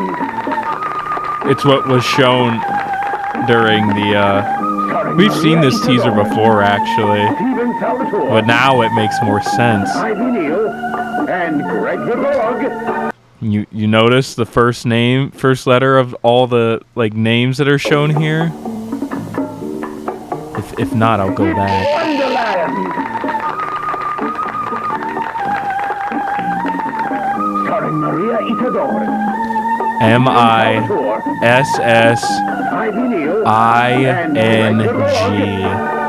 MISSING. Missing. 0714 missing. 0714 missing. 0714 missing. Bro, they're putting so much emphasis on the fucking poker ship from Jack Walten, the Jack Walten website, and Charles, like, dies in a maze, presumably. I don't know, like, for sure. But it sounds like it, and fuck, bro. And look, there's Rose watching the TV. And I actually looked through some of the like old like Sophie recounting her memories. Jack worked a lot apparently. Oh god. Oh god, stop it. Stop this. Okay. Sorry. So apparently Sophie and Rose specifically spent a lot of fucking time together, and Jack was always at work. So, and it's been stated just now that we saw, Martin said that Jack, he tried his best. He wasn't like a perfect father or anything, but he always meaned well. Never forget that. He has always meant well this entire time. So, yes. I don't know, man. That's all I have. It's again a pretty self-explanatory thing. It's a teaser that we've seen before of Rose just staring blankly at the TV. That's probably one of the best expressions that Martin has ever drawn, by the way. He managed to capture being empty, fucking miserable and sad all in like one expression for Rose. It's like unreal how amazing it is. Yeah, that's pretty much it. We just got some shots of the Walten files, like the Walten house. We're gonna be a lot of Waltens. It's gonna be so much Waltens. Can't wait for the Waltens. All right, no, that's pretty much it. I think if I missed any threads, please let me know, guys, because I think I covered all of them. Anyways, holy shit, this took a while. Before I end this video, however, I would like to share a design that I've made with you guys. I still believe that Jack is inside of Bond. I know everything in this series is linked to his disappearance. Everything is, but I have created a design in which Jack is the one that is driving. He's no longer the passenger. I would love it if Jack somehow regained control of his body, of Bond, the animatronic, I guess. He possessed him just for a brief moment to say, I don't know, just say hi to Sophie, say hi to Ed and Molly as Rocket or something. But I'd imagine like he would go out of his way to find Bond's like shell casings, put them on, and make sure that he doesn't hurt anybody while he's like touching Sophie or something. Like being like acting like the father that like we knew that he was, but except it's sadder because it's inside of Bond instead. So here is a design for that. He has black eyes, but he has the shell casings even on himself, even though it's all fucked up. I don't know if this is gonna be the case for the series. We don't even know if Jack is inside of Bond. I think he is, but here is a design if he did end up like controlling Bond for like a split 5 minutes or something like that before the entity took back over Bond's body. Alright guys, that's gonna do it for this video. This is a 3-hour-long video so far, I think, so for now, for the sake of my mental health and everything that's happened this week, I think I'm gonna take a break from Walten Files unless there's something like majorly happening. Of course I'm gonna react to the fucking 5th one and make that video with Walten news like I said, but that's gonna do it for me, y'all. I'll see you on the other side.